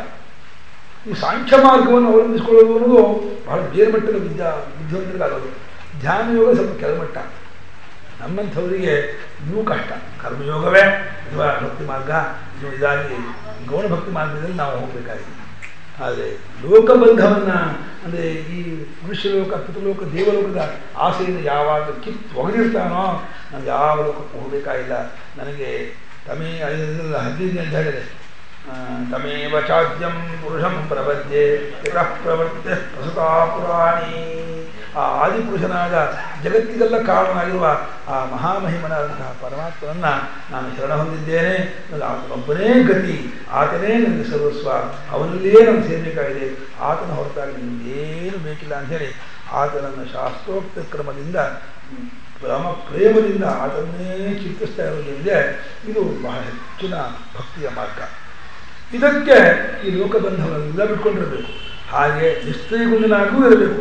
ಸತ್ಯ ತಮೋ ಗುಣಗಳ ವ್ಯಾಪಾರಕ್ಕೆ ಸುಖ ಹಾಕಬಾರದು. ರಜೋಗುಣ ಸಿಕ್ಕಾಕೊಂಡ್ರು, ತಮೋಗುಣ ಸಿಕ್ಕಾಕೊಂಡ್ರು ಅವನಿಗೆ ವಿಕಾರವಾಗಿ ಆಗುತ್ತೆ. ಅದು ಅಂತಃಕರಣದಲ್ಲಿ ಎದ್ದುಕೊಳ್ಳುವಂತಹ ಪದಾರ್ಥ. ಈ ಪ್ರಪಂಚದಲ್ಲಿ ಗುಣವಿಕಾರವಾಗದೇ ಇರೋ ವಸ್ತುವೇ ಇಲ್ಲ. ನತದಸ್ತಿ ಪೃಥಿವ್ಯಾಂ ವಾ ದಿವಿ ದೇವೇಶು ವಾ ಪುನಃ ಅಂತ ಈ ಮೂರು ಗುಣಗಳಿಂದ ಬೇಡ ಹೊಂದುವಂತಹ ಯಾವ ಪದಾರ್ಥವೂ ಇಲ್ಲ ಅಂತ. ಈ ಕಂಬಕ್ಕೂ, ಗೋಡೆಗೂ, ಕುರ್ಚಿಗೂ, ಜಂಖಾನಕ್ಕೂ, ಪೆನ್ನಿಗೂ, ಪುಸ್ತಕಕ್ಕೂ ಅದಕ್ಕೂ ಇದೆ ಅಂತ ಹೇಳ್ತದೆ ಗುಣ. ಅದು ವೇದಾಂತದಲ್ಲಿ ಅವರು ಸಾಂಖ್ಯರು ಹೇಳುವಂಥ ಪ್ರಕಾರ ವೇದಾಂತದಲ್ಲಿ ಬುದ್ಧಿಸ್ಥವಾಗಿದೆ ಗುಣ ಅಂತ ಹೇಳ್ತಾರೆ. ಅಂತಃಕರಣ ಸ್ಥಳ ಹೊರತು ಗುಣ ಪದಾರ್ಥಸ್ಥ ಅಂತ ಹೇಳಲ್ಲ. ಅದನ್ನು ಖಂಡನೆ ಮಾಡಿಲ್ಲ, ತಿರಸ್ಕಾರ ಮಾಡಿಲ್ಲ. ಸಾಂಖ್ಯವು ಪ್ರಧಾನದಿಂದ ಜಗತ್ತು ಬರುತ್ತೆ ಅಂತ ಹೇಳ್ತಾ ಪ್ರಧಾನ ಸತ್ವದ ಸಮೂಹ ಗುಣಗಳ ಸಾಮ್ಯಾವಸ್ಥೆ ಅಂತ ಹೇಳ್ತಾ ಅದರ ವೈವಿಧ್ಯತೆ ವೈಷಮ್ಯತೆಯೇ ಸೃಷ್ಟಿ ಅಂತ ಹೇಳ್ತಾರೆ. ಆದರೆ ನಮಗೆ ಅನುಭವ ಬರೋದು ಮನಸ್ಸಿನಲ್ಲಿರುವಂತಹ ಗುಣ. ಮನಸ್ಸಿನಲ್ಲಿ ನಮಗೆ ಯಾಕೋ ಒಂದು ಹೊಲಿಯೋದೇ ಇಲ್ಲ, ಭಾಳ ಬೇಜಾರಾಗ್ತಾ ಇದೆ, ನಿದ್ದೆ ಬರ್ತಾ ಇದೆ ಅಂತ ಅನಿಸಿದ್ರೆ ನಮ್ಮ ಮನಸ್ಸು ತಮೋ ಗುಣ ಇದೆ ಅಂತ. ತುಂಬ ಚಡಪಡಿಸ್ತಾ ಇದ್ದರೆ, ಭಾಳ ವಿಕ್ಷೇಪವಾಗ್ತಾ ಇದ್ದರೆ ನಮಗೆ ರಜೋಗುಣ ಇದೆ ಅಂತ. ಅದನ್ನು ತಿಳ್ಕೋಬೇಕು ಅಂತ ಆಸಕ್ತಿ ಬರ್ತಾ ಇದೆ. ನಾನು ಯಾಕೋ ನೆಮ್ಮದಿಯಾಗಿದ್ದೀನಿ, ಸುಖವಾಗಿದ್ದೀನಿ, ಹಾಯಾಗಿದ್ದೀನಿ, ಖುಷಿಯಾಗಿದ್ದೀನಿ, ನನಗೆಲ್ಲವೂ ಗೊತ್ತಾಗ್ತಾ ಇದೆ, ಎಲ್ಲವನ್ನೂ ನಾನು ತಿಳ್ಕೊತಾ ಇದ್ದೀನಿ, ಅರ್ಥ ಮಾಡ್ಕೊತಾ ಇದ್ದೀನಿ, ನನಗೆ ಯಾವ ಜಂಜಾಟವೂ ಇಲ್ಲ, ಕ್ಲೇಶವೂ ಇಲ್ಲ ಅಂತ ಅನಿಸಿದರೆ ಆಗ ಸತ್ವಗುಣದಲ್ಲಿದ್ದೀರಾ ಅಂತ ಅರ್ಥ. ಆದರೆ ಸತ್ವಗುಣದಲ್ಲಿರೋದು ಬಂಧನವೇ. ನಿಜವಾಗಿ ಮೂರು ಗುಣವನ್ನು ಮೀರಿ ಹೋಗೋದ್ರಿಂದ ಅದೇ ನಮ್ಮ ಸ್ವಭಾವ. ಯಹ ನಿಶ್ಚಯಗುಣೋ ಭವತಿ ಯಹ ಯೋಗಕ್ಷೇಮಂ ತ್ಯಜತಿ. ಯೋಗಕ್ಷೇಮ ಇಷ್ಟಸ್ಥ ವಸ್ತುನಃ ಪ್ರಾಪ್ತಿ ಯೋಗ, ಪ್ರಾಪ್ತಸ್ಥ ರಕ್ಷಣಂ ಕ್ಷೇಮ ಅಂತ. ಯಾವುದು ನಮ್ಗೆ ಇಷ್ಟವಾಗಿದೆಯೋ ಆ ವಸ್ತುವನ್ನು ಪಡೆಯೋದು ಯೋಗ. ನಾವು ಕಾಗದ ಬರೆದಾಗ ನಿಮ್ಮ ಯೋಗಕ್ಷೇಮಕ್ಕೆ ಪತ್ರ ಬರೀರಿ ಅಂತ ಕಾಗದ ಬರೀತೀವಿ. ನಿಮ್ಮ ಯೋಗಕ್ಷೇಮಕ್ಕೆ ಪತ್ರ ಬರೀರಿ ಅಂದರೆ ನಿಮಗೆ ಏನೇನು ಬರಬೇಕು ಅಂತ ನಿಮ್ಮ ಅಪೇಕ್ಷೆ ಇದೆಯೋ ಅದೆಲ್ಲ ನಿಮ್ಗೆ ಬಂದಿದೆಯಾ, ಹಾಗೆ ನಿಮ್ಮದಾಗಿರೋದು ಏನೇನಿದೆಯೋ ಅದೆಲ್ಲ ಹಾಗೆಯೇ ಇದೆಯಾ, ಏನು ಕಳ್ಕೊಂಡಿಲ್ವಾ ಅಂತ ಅರ್ಥ. ನಿಮಗೆ ಸಂಪತ್ತು ಬರಬೇಕು ಅಥವಾ ಆರೋಗ್ಯ ಬರಬೇಕು, ಅಧಿಕಾರ ಬರಬೇಕು, ಮಕ್ಕಳೆಲ್ಲ ಜೊತೆ ಸೇರಬೇಕು ಇತ್ಯಾದಿ ಅಪೇಕ್ಷೆಯೆಲ್ಲ ಇದೆಯಲ್ಲಪ್ಪ, ಆ ಅಪೇಕ್ಷೆಯೆಲ್ಲ ನಿಮ್ಗೆ ಈಡೇರಿದೆ ಅಂತಂದರೆ ನಿಮಗೆ ಯೋಗ ಚೆನ್ನಾಗಿದೆ ಅಂತ ಅರ್ಥ. ಹಾಗೆ ಆ ಬಂದಿರೋದೆಲ್ಲ ಏನು ಮುಕ್ಕಾಗಿಲ್ಲ, ಎಲ್ಲವೂ ಚೆನ್ನಾಗಿದೆ ಅಂದರೆ ನಿಮ್ಮ ಕ್ಷೇಮ ಚೆನ್ನಾಗಿದೆ. ಆದರೆ ಈ ಯೋಗಕ್ಷೇಮ ವ್ಯವಹಾರವನ್ನು ಯಾರು ಜಾಸ್ತಿಯಾಗಿ ಹಚ್ಕೊತಾನೋ, ಇದನ್ನು ಮುಳುಗುತ್ತಾನೋ ಅವನಿಗೆ ತತ್ವ ದೂರ ಆಗುತ್ತೆ, ಭಗವಂತ ದೂರ ಆಗುತ್ತೆ, ಭಕ್ತಿ ದೂರ ಆಗುತ್ತೆ. ಯೋಗಕ್ಷೇಮಕ್ಕೆ ತಲೆ ಹಾಕಬಾರ್ದು. ಅದೇನು ಪ್ರಾರಬ್ಧವಶಾಗಿ ಬರುತ್ತೋ ಬರುತ್ತೆ. ನಮ್ಗೇನು ಬರಬೇಕು ಅಂತಿದೆಯೋ ನಮ್ಮ ಪುಣ್ಯ ಇದ್ದರೆ ತಾನೇ ಬರುತ್ತೆ. ಹಾಗೆ ಏನು ಹೋಗಬೇಕು ಅಂತಿದೆಯೋ ನಮ್ಮ ಪಾಪ ತಾನೇ ಹೋಗುತ್ತೆ. ಅವನು ಪರಮಾತ್ಮ 1000 ಕೈಯಿಂದ ಕಸ್ಕೋಬೇಕಾದ್ರೆ 2 ಕೈಯಿಂದ ಏನು ಹಿಡ್ಕೊತೀರ ನೀವು? ಅವನು ಸಹಸ್ರ ಶೀರ್ಷ ಪುರುಷ, ಸಹಸ್ರಾಕ್ಷ ಸಹಸ್ರಪಾತ. 1000 ಕೈಯಿಂದ ನಿಮ್ಮ ಸಂಪತ್ತನ್ನು ಹಿಡ್ಕೊತಿದ್ರೆ 2 ಕೈಯಿಂದ ಹಿಡ್ಕೊತೀರ ನಿಮ್ಮ ಸಂಪತ್ತನ್ನು. ಹಾಗೆ ಅವನು 1000 ಕೈಯಿಂದ ಸಂಪತ್ತನ್ನು ತುಂಬ್ತಾ ಇದ್ದರೆ ನಿಮ್ಗೆ 2 ಕೈಯಿಂದ ಎಷ್ಟೆಲ್ಲ ಖರ್ಚು ಮಾಡ್ತೀರ ನೀವು? ಆ ಭಗವಂತ 1000 ಕೈಯಿಂದ ತುಂಬಕ್ಕೆ ಶುರು ಮಾಡಿದ್ರೆ ನಿಮ್ಮ ಸಂಪತ್ತನ್ನು ಖರ್ಚು ಮಾಡಿ ಮುಗಿಸೋಕ್ಕಾಗಲ್ಲ. ಹಾಗೆ ಅವನು 1000 ಕೈಯಿಂದ 1000 ಕಡೆಯಿಂದ ಹೇಳ್ಕೊಂಡ್ರೆ 1000 ಕೈಯಿಂದ 999,000 ಈ ಕೈಯಿಂದ ಅರ್ಥ ಅಲ್ಲ. ಒಟ್ಟು 1000 ಮಾರ್ಗದಿಂದ ಕೊಚ್ಕೊಂಡು ಹೋಗ್ತಾ ಇದೆ ಅಂತ ಆದರೆ ಮನೆಯ ಸಂಪತ್ತು ಮಕ್ಕಳು ಹಾಳು ಮಾಡ್ತಾರೆ, ಇವರಿಗೆ ಸ್ನೇಹಿತರು ದ್ರೋಹ ಮಾಡಿದ್ರು, ಬೆಳೆಯೆಲ್ಲ ಹಾಳಾಗೋಯ್ತು, ಇನ್ನೇನೋ ಕಳ್ಕೊಂಡ್ಬಿಟ್ಟ, ಈಗ 28 ತರಹ ಲಾಸ್ ಆದರೆ ಅದು 1000 ಕಡೆಯಿಂದ ಭಗವಂತ ಕಸ್ಕೊಳ್ತಾ ಇದ್ದಾನೆ ಅಂತ ಅರ್ಥ. ಹಾಗೆ ಎಲ್ಲ ಕಡೆಯಿಂದ ಅನುಕೂಲ ಆಗ್ತಿದೆ, ಮಕ್ಕಳೆಲ್ಲ ದುಡಿತಾರೆ, ಜಮೀನಲ್ಲೂ ಅನುಕೂಲ ಆಗ್ತಾ ಇದೆ, ಎಲ್ಲ ಸಾಲ ಕೊಟ್ಟವರೆಲ್ಲ ಚೆನ್ನಾಗಿ ಬಿಟ್ಟು ಕೊಟ್ಟರು, ಏನೇನು ಎಲ್ಲ ಕಡೆಯೂ ಬರಬೇಕು ಎಲ್ಲ ಬರ್ತಾ ಇದೆ ಅಂತ ಆದರೆ ನುಗ್ಗುತ್ತಾ ಇರುತ್ತೆ. ಆದರೆ ಈ ರೀತಿ ಸೇರೋದಕ್ಕೂ ಕಿತ್ಕೊಂಡು ಹೋಗೋದಕ್ಕೂ ಪುಣ್ಯ ಕಾರಣವೇ ಹೊರತು, ಪುಣ್ಯ ಪಾಪ ಕಾರಣವೇ ಹೊರತು ನಮ್ಮ ಪ್ರಯತ್ನ ಏನೂ ಇಲ್ಲ. ಇದನ್ನು ನಾವು ಅರ್ಥ ಮಾಡ್ಕೊಂಡಿಲ್ಲ. ನಾವೇ ಎಲ್ಲವನ್ನೂ ಹಿಡ್ಕೊಳ್ತೀವಿ, ಓಡಿ ಹೋಗ್ತೀವಿ, ಹಿಡ್ಕೊಂಡು ಒದ್ದಾಡ್ತೀವಿ, ಅದು ನಮ್ಮ ಹಿಡ್ದಕ್ಕೆ ಸಿಕ್ಕಾಕೊಳ್ಳಲ್ಲ. ಹೋದ ಕೂಡಲೇ ಅಯ್ಯೋ ಬಬ್ಬೆ ಹೊಡಿತೀವಿ, ಎಲ್ಲ ಹೋಯ್ತಪ್ಪ, ಎಲ್ಲ ಕಷ್ಟಪಟ್ಟು ದುಡಿಬೇಕಂದ್ರಿ, ಹಗಲೂ ರಾತ್ರಿ ನಾನು ನಿದ್ದೆನೂ ಮಾಡ್ತೀನಿ, ಊಟನೂ ಮಾಡ್ತೀನಿ, ಒದ್ದಾಡಿ ದುಡ್ದಿದ್ದು ಎಲ್ಲ ಹೋಗೋದು ಹೇಳ್ತಾನೆ. ಹೋಗೋದಕ್ಕೂ ಬರೋದಕ್ಕೂ ನಮ್ಮ ಪ್ರಯತ್ನ ಏನೂ ಅಲ್ಲ, ಅದೆಲ್ಲಕ್ಕೂ ನಮ್ಮ ಪೂರ್ವಾರ್ಜಿತ ಕರ್ಮವೇ ಕಾರಣ. ಹಾಗಾಗಿ ಈ ಯೋಗಕ್ಷೇಮವೆಲ್ಲವೂ ಕೂಡ ನಮ್ಮ ಪುಣ್ಯ ಪಾಪವೇ ನಿಂತಿದೆ ಅನ್ನೋದನ್ನು ತಿಳ್ಕೊಂಡು ಸಮಾಧಾನ ಮನಸ್ಕನಾಗಿ ಇದ್ರ ಕಡೆ ಗಮನ ಕೊಡದೇನೆ ಭಗವಂತನ ಪ್ರೇಮವನ್ನು ಯಾರು ತಿಳ್ಕೊಳ್ತಾನೆ ಆತ ಮಾಯೆಯನ್ನು ದಾಟ್ತಾನೆ. ಈ ಮಾಯೆ ದಾಟೋದಕ್ಕೆ ಇಷ್ಟೆಲ್ಲ ಉಪಾಯವನ್ನು ಹೇಳ್ಕೊಂಡ್ಬಿಟ್ಟು ಕೊನೆಗೆ ಇನ್ನೊಂದು ಶ್ಲೋಕ, ಇನ್ನೊಂದು ಸೂತ್ರ ಇದೆಯಲ್ವೇ, ಇನ್ನೊಂದು ಯಹ ಕರ್ಮ ಫಲಂ ತ್ಯಜತಿ ಕರ್ಮಾಣಿ ಸನ್ಯಸ್ಯತಿ ತಥೋ ನಿರ್ದ್ವಂದ್ವೋ ಭವತಿ. ಮುಂದೆಂದು ವೇದ ಹಾಗೆ ವೇದಾಂತ ಸನ್ಯಸ್ಥಿತಿ ಇದೆ. ಅಂದರೆ ತಾನು ಏನೇನು ಕರ್ಮವನ್ನು ಚೇಷ್ಟೆ ಮಾಡ್ತಾನೋ ಮಾಡುವ ಚೇಷ್ಟೆಗೆ ಇಂಥ ಫಲವೇ ಆಗಬೇಕು, ಹೀಗೆ ಆಗಬೇಕು ಅನ್ನೋ ನಿರೀಕ್ಷಣೆಯನ್ನು ಯಾರು ಇಟ್ಕೊಂಡಿರ್ತಾನೋ ಅವನಿಗೆ ಏನು ಮಾಡಿದ್ರು ಭಕ್ತಿ ಬರೋದಿಲ್ಲ. ಮಾಡುವ ಕರ್ತವ್ಯವನ್ನು ಕರ್ತವ್ಯ ನೀತಿ ಮೇ ಪಾರ್ಥ ನಿಶ್ಚಿತ ಮದಮುತ್ತಮ, ಮಾಡಬೇಕು ಅಷ್ಟೇ, ಯಾಕೆ ಪ್ರಶ್ನೆ ಇಲ್ಲ. ಮನುಷ್ಯನ ಹುಟ್ಟಿದ ಮೇಲೆ ಒಳ್ಳೆಯ ಕರ್ಮಗಳನ್ನು ಮಾಡ್ತಿರ್ಬೇಕು, ಕೆಟ್ಟ ಕರ್ಮವನ್ನು ಮಾಡಬಾರ್ದು. ಒಳ್ಳೆಯ ಕರ್ಮ ಫಲವನ್ನು ನಾವು ಬಯಸ್ತೀನಿ ಅಂತ ತಪ್ಪದು. ಯಾರಿಗೆ ಫಲದಲ್ಲಿ ತುಂಬ ಆಸಕ್ತಿ ಇರುತ್ತೋ ಅವರ ಕರ್ಮ ಹಾಳಾಗುತ್ತೆ. ಒಬ್ಬರನ್ನ ಆಳನ್ನು ನೀವು ಒಂದು 50-60 ರೂಪಾಯಿ ಕೊಟ್ಟು ಕೂಲಿ ಹಚ್ಕೊಂಡು ತಿಳ್ಕೊಳ್ಳಿ, ಅವನು ಗಂಟೆಗೆ ಒಂದು ಸಲ ಸ್ವಾಮಿ 50 ರೂಪಾಯಿ ಕೊಡಬೇಕು, ಸ್ವಾಮಿ ಇಲ್ಲ 50 ಅಲ್ಲ 60 ರೂಪಾಯಿ ಕೊಡೋದು ಜ್ಞಾಪಕ ಇದ್ದಾನೆ ಅಂತೇಳಿ 2-3 ಸಲ ಮಧ್ಯ ಜ್ಞಾಪಕ ಮಾಡಿದ್ರೆ ನಿಮ್ಗೆ ಏನು ಅನ್ಸುತ್ತೆ ನೋಡಿ, ಅಯ್ಯೋ ಮಾರೇ ಕೆಲಸ ಮಾಡೋವರೇ ಸಂಜೆ ಕೊಡ್ತೀನಿ, ಏನು ದುಡ್ಡು ಸಾಯ್ತಿಲ್ಲ ಅಂತ 2-3 ಸಲ ಹೇಳಿದ್ರೆ ಸಾಕು, ನಾವು ಬೈತೀವಿ ಅವನ್ನ. ಅಂದರೆ ಅವನಿಗೆ ಆ ದುಡ್ಡಿನ ಮೇಲೆ ಗಮನ ಇದ್ದರೆ ಕೆಲಸ ಹಾಳಾಗುತ್ತೆ. ಯಾರು ಫಲದಲ್ಲಿ ಜಾಸ್ತಿ ಆಸಕ್ತರಾಗಿದ್ದೇನೆ, ಮಾಡೋ ಕರ್ಮದಲ್ಲಿ ಯಾರು ಆಸಕ್ತ ಇರ್ತಾರೆ ಕರ್ಮವೂ ಪರಿಪೂರ್ಣ ಆಗುತ್ತೆ, ಫಲವೂ ತಾನೇ ಆಗುತ್ತೆ. ಫಲ ಇವನ ಕೈಲಿದೆ, ಫಲ ಅಂದರೆ ಆಗೋದು ಕ್ರಿಯಾ ಅಂತೇಳಿ ತೋರ್ಕೊಳುತ್ತೆ. ಆ ರೀತಿಯಾಗಿ ಕರ್ಮವನ್ನು ಮಾಡುವಾಗ ಫಲತ್ಯಾಗವನ್ನು ಮಾಡ್ತಾ ಫಲದಲ್ಲಿ ಸಂಘವಿಲ್ಲದೆ ಯಾರು ಕರ್ಮ ಮಾಡ್ತಾನೋ ಅವನು ಕೂಡ ಈ ಒಂದು ಮಾಯಿಂದ ಆಗ್ತಾನೆ. ಕೊನೆಗೆ ಕರ್ಮವನ್ನು ಬಿಡಬೇಕು, ತತ್ಕರ್ಮ ಎನ್ನ ಬಂಧಾಯ. ನಿಜವಾದ ಕರ್ಮ ಯಾವುದು ಗೊತ್ತಾ, ಯಾವುದು ನಮಗೆ ಬಂಧಕ್ಕೆ ಕಾರಣವಾಗುವುದಿಲ್ವೋ ಅದು ನಿಜವಾದ ಕರ್ಮ. ಅದೇ ಕರ್ಮ ಮನುಷ್ಯನಿಗೆ ಬಂಧಕ್ಕೆ ಕಾರಣವಾಗುತ್ತೆ ಅಂತ ಆದರೆ ಕರ್ಮವನ್ನು ಬಿಟ್ಟರೇನೆ ಅವನು ಹಾಯಾಗಿರ್ತಾನೆ. ಕರ್ಮ ಕಿಂ ಪರಂ ಕರ್ಮ ತಜ್ಜಡಂ. ಕರ್ಮ ಸ್ವಭಾವ ಜಡವೇ. ನಮ್ಮ ಸ್ವಭಾವಕ್ಕೂ ಹೊಂದ್ಕೊಳ್ಳದೆ ಇರೋದು. ನಮ್ಮ ಸ್ವಭಾವ ನಿಷ್ಕ್ರಿಯಾತ್ಮ ಸ್ವರೂಪದವರು. ನಾವು ನಿಷ್ಕ್ರಿಯಾತ್ಮ ಸ್ವರೂಪದವರಾದ ನಮಗೆ ಕರ್ಮವನ್ನು ಅಂಟಿಸಿದರೆ ನಮಗೆ ಅದು ಇಷ್ಟವಾಗತ್ತಾ? ನಾವು ದೇಹಾಭಿಮಾನವನ್ನು ಹೊಂದಿದವರಾದರೆ ದೇಹ ವಿಕಾರವಾಗುವ ಸ್ವಭಾವದ್ದಾಗಿದೆ. ವಿಕ್ರಿಯಾತ್ಮಕವಾದ ದೇಹೇಂದ್ರಿಯ ಮನೋಬುದ್ಧಿಯಿಂದ ವಿಕ್ರಿಯಾತ್ಮಕವಾದ ಕರ್ಮ ಮಾಡ್ತಾನೇ ಇರಬೇಕಾಗತ್ತೆ. ಯಾವಾಗ ದೇಹೇಂದ್ರಿಯ ಮನೋಬುದ್ಧಿ ಮೀರಿದವರಾದವರು ನಾವು ತಿಳ್ಕೊಂಡ್ಬಿಡ್ತಾನೋ ಅವ್ರ ಕರ್ತೃತ್ವ ಬುದ್ಧಿಯೇ ಇರಲ್ಲ, ಮಾಡುವ ಬುದ್ಧಿಯೇ ಇರಲ್ಲ, ಅಜ್ಞಾನ ಹೊರಟೋಗ್ಬಿಡುತ್ತೆ. ಅದು ಕರ್ಮ ಬರೋದೇ ಇಲ್ಲ. ಕರ್ಮಗಳನ್ನು ಆದಷ್ಟು ಬಿಡೋದರಲ್ಲಿಯೇ ಅವನು ಆಸಕ್ತ ಇರಬೇಕಂತೆ.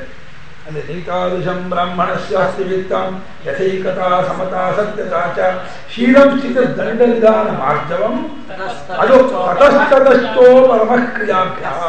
ಅಷ್ಟರ ಮಟ್ಟಿಗೆ ಕರ್ಮಗಳನ್ನು ಬಿಟ್ಕೊಂಡು ಬರಬೇಕು. ಎಷ್ಟು ಅನಿವಾರ್ಯವೋ ಅಷ್ಟನ್ನು ಮಾತ್ರ ಉಳಿಸ್ಕೊಂಡು ಎಲ್ಲ ಕರ್ಮವನ್ನು ಬಿಟ್ಬಿಡಬೇಕು. ಕರ್ಮವನ್ನು ಬಿಟ್ಟು ನಿರಾಯಾಸವಾಗಿರುವನಾಗಬೇಕು. ಆತನಿಗೆ ಭಕ್ತಿ ಬೇಗ ಬೆಳೆಯುತ್ತೆ. ಮತ್ತು ತತ್ವ ನಿರ್ದ್ವಂದ್ವೋ ಭವತಿ. ದ್ವಂದ್ವ ಅಂದರೆ ಶೀತ ಉಷ್ಣ, ಸುಖ ದುಃಖ, ರಾಗ ದ್ವೇಷ, ಹರ್ಷ ವಿಷಾದ ಒಟ್ಟೊಟ್ಟಿಗೆ ಎರಡೆರಡು ಒಂದಿದ್ದೇ ಬಂದೇ ಬರುತ್ತೆ.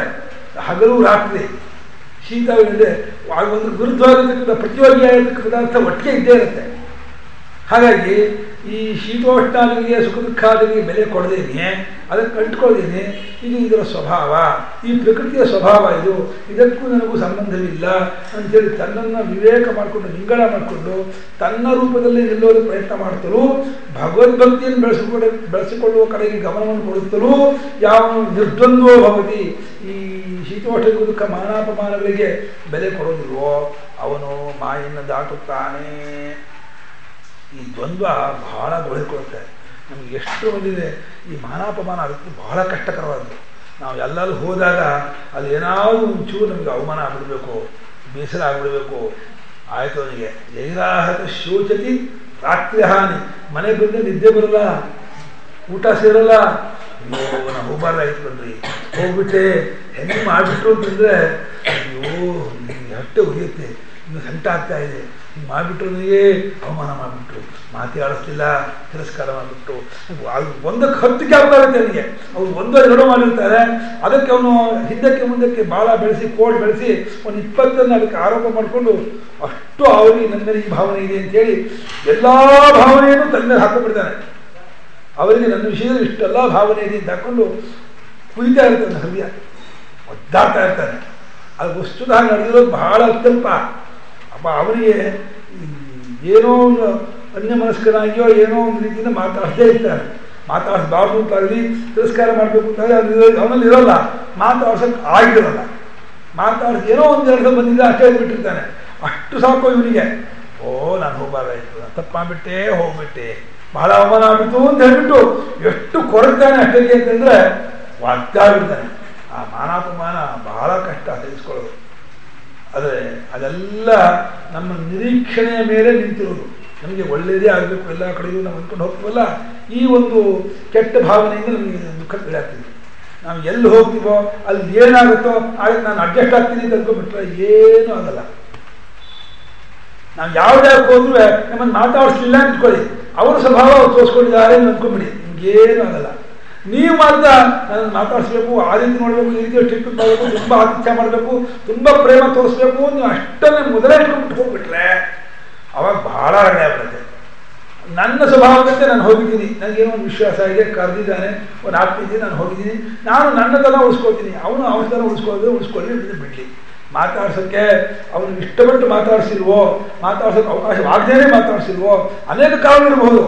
ಆದರೆ ಇವನು ಮಾತ್ರ ಅದಕ್ಕೆ ಸರಳವಾದ ಅರ್ಥವನ್ನು ಮಾಡಿಕೊಂಡು ಜಾಸ್ತಿ ಅದಕ್ಕೆ ವಿಕ್ಷೇಪ ಮಾಡಿಕೊಂಡ್ರೆ, ಟೆನ್ಷನ್ ಮಾಡ್ಕೊಂಡೇ ಇದ್ದರೆ ನೆಮ್ಮದಿಯಿಂದ ಇರಬಲ್ಲ. ಇದು ಹೋದರೆ ಅದೇ ದೊಡ್ಡ ಗುಡ್ಡ ಆಗ್ಬಿಡುತ್ತೆ. ಇದು ಒಂದು ಸಣ್ಣ ಉದಾಹರಣೆ ಹೇಳಿದೆ, ಇದು ಒಂದೇ ಅಲ್ಲ, ಈ ಥರ ಜೀವನದಲ್ಲಿ ಪ್ರತಿಯೊಂದು ಘಟನೆ ಹಂತದಲ್ಲೂ ಆಗ್ತಾನೇ ಇರುತ್ತೆ. ಮಕ್ಕಳ ವಿಷಯಕ್ಕೆ, ಹೆಂಡತಿ ವಿಷಯಕ್ಕೆ, ತಂದೆ ತಾಯಿ ವಿಷಯಕ್ಕೆ, ಬಂಧುಗಳ ವಿಷಯಕ್ಕೆ, ಪದಾರ್ಥದಲ್ಲಿ ಎಲ್ಲರೂ ಹೋಗಿ ಈ ತರಹ ಒಂದು ಇದು ಕಮ್ಯುನಿಕೇಷನ್ ಗ್ಯಾಪ್ ಅಂತ ಹೇಳ್ತೀವಿ. ಪರಸ್ಪರ ಒಂದು ಅರ್ಥ ಮಾಡ್ಕೊಂಡು ಇದೆಲ್ಲ ಆದಾಗ ಇದೆಲ್ಲ ಬಂದ್ಬಿಡುತ್ತೆ. ತಪ್ಪು ಅಭಿಪ್ರಾಯ ಮಾಡಿಕೊಂಡಾಗ, ಸರಿಯಾದಂತಹ ಒಂದು ಪರಸ್ಪರ ಇಲ್ಲದಿದ್ದಾಗ, ಅರ್ಥ ಮಾಡ್ಕೊಂಡಿದ್ದಾಗ ಈ ರೀತಿಯಾದಂತಹ ಭಾವಗಳೆಲ್ಲ ಬರುತ್ತೆ. ಆದರೆ ಇದು ಪ್ರಕೃತಿಯಾಗ ಪ್ರಪಂಚದ ಸ್ವಭಾವ ಅಂತ ಅಂದ್ಕೊಂಡು ನನ್ನದು ಇದಕ್ಕೆ ಪಾತ್ರ ಇಲ್ಲ, ನಾನು ಇದಕ್ಕೆ ಗಮನ ಕೊಡಲ್ಲ, ನಾನು ಇಷ್ಟಕ್ಕಾಗಿ ಈ ಲೋಕಕ್ಕೆ ಬಂದವನಲ್ಲ, ನನಗೆ ಬಹಳ ದೊಡ್ಡದಾದ ಒಂದು ಧ್ಯೇಯ ಇದೆ, ನಾನು ಅಲ್ಲಿ ಹೋಗಬೇಕು, ಅದಕ್ಕಾಗಿ ಏನೇನು ಮಧ್ಯದಲ್ಲಿ ಬಂದು ಎಲ್ಲವನ್ನೂ ನಾನು ಅನುಭವಿಸ್ತೀನಿ, ಇದರ ಬಗ್ಗೆ ಏನು ಗಮನ ಕೊಡೋದಿಲ್ಲ, ಇದೆಲ್ಲ ಬಹಳ ಸಿಲ್ಲಿಯಾದ ಅತ್ಯಲ್ಪವಾದ ವಿಷಯ ಅಂತ ಅಂದ್ಕೊಂಡ್ಬಿಟ್ಟು ಇದರ ಕಡೆ ಗಮನ ಕೊಡದೇನೆ ತನ್ನ ಭಕ್ತಿಯನ್ನು ತನ್ನ ಸನ್ಮಾರ್ಗವನ್ನು ಮುಂದುವರಿಸ್ಕೊಂಡು ಹೋದರೆ ಹಾಯಾಗಿರ್ತಾನೆ, ಏನೂ ತೊಂದರೆ ಇಲ್ಲ. ಅದನ್ನು ಅಭ್ಯಾಸ ಮಾಡ್ಬೋದು. ಅದನ್ನು ಅಭ್ಯಾಸ ಮಾಡ್ಕೊಳ್ಳೋಕೆ ಇಷ್ಟೆಲ್ಲ ನಡವಳಿಕೆಗಳನ್ನೆಲ್ಲ ನಾವು ಅಭ್ಯಾಸ ಮಾಡ್ಕೊಳ್ತಾ ಇದ್ದರೆ ಅವಾಗ ನಮಗೂ ಗೊತ್ತಾಗ್ದೇನೆ ಆ ಭಾವವು ಚೂರ ಚೂರ ಚೂರ ಸೇರ್ಕರಣೆಯಾಗಿ ಬಲವಾಗಿ ಆ ಭಾವನೆ ಕೂತ್ಕೊಳ್ತೇವೆ. ಅವಾಗ ನಾವು ನೆಮ್ಮದಿಯಿಂದ ಇರ್ಬೋದು. ಇಲ್ಲಿಗೆ ಸಮಯವಾಯಿತು. ಮತ್ತು ನಾಳೆ ಮುಂದಕ್ಕೆ ನಾಳೆ ಒಂದು ಅವಕಾಶ ಇದೆ, ನೋಡೋಣ. ಬಂದು ನಮ್ಮ ಅಣ್ಣ ಅಶೋಕ್ ಫೋನ್ ಮಾಡಿದ್ರು, ಬಹುಶಃ ಸಂಜೆ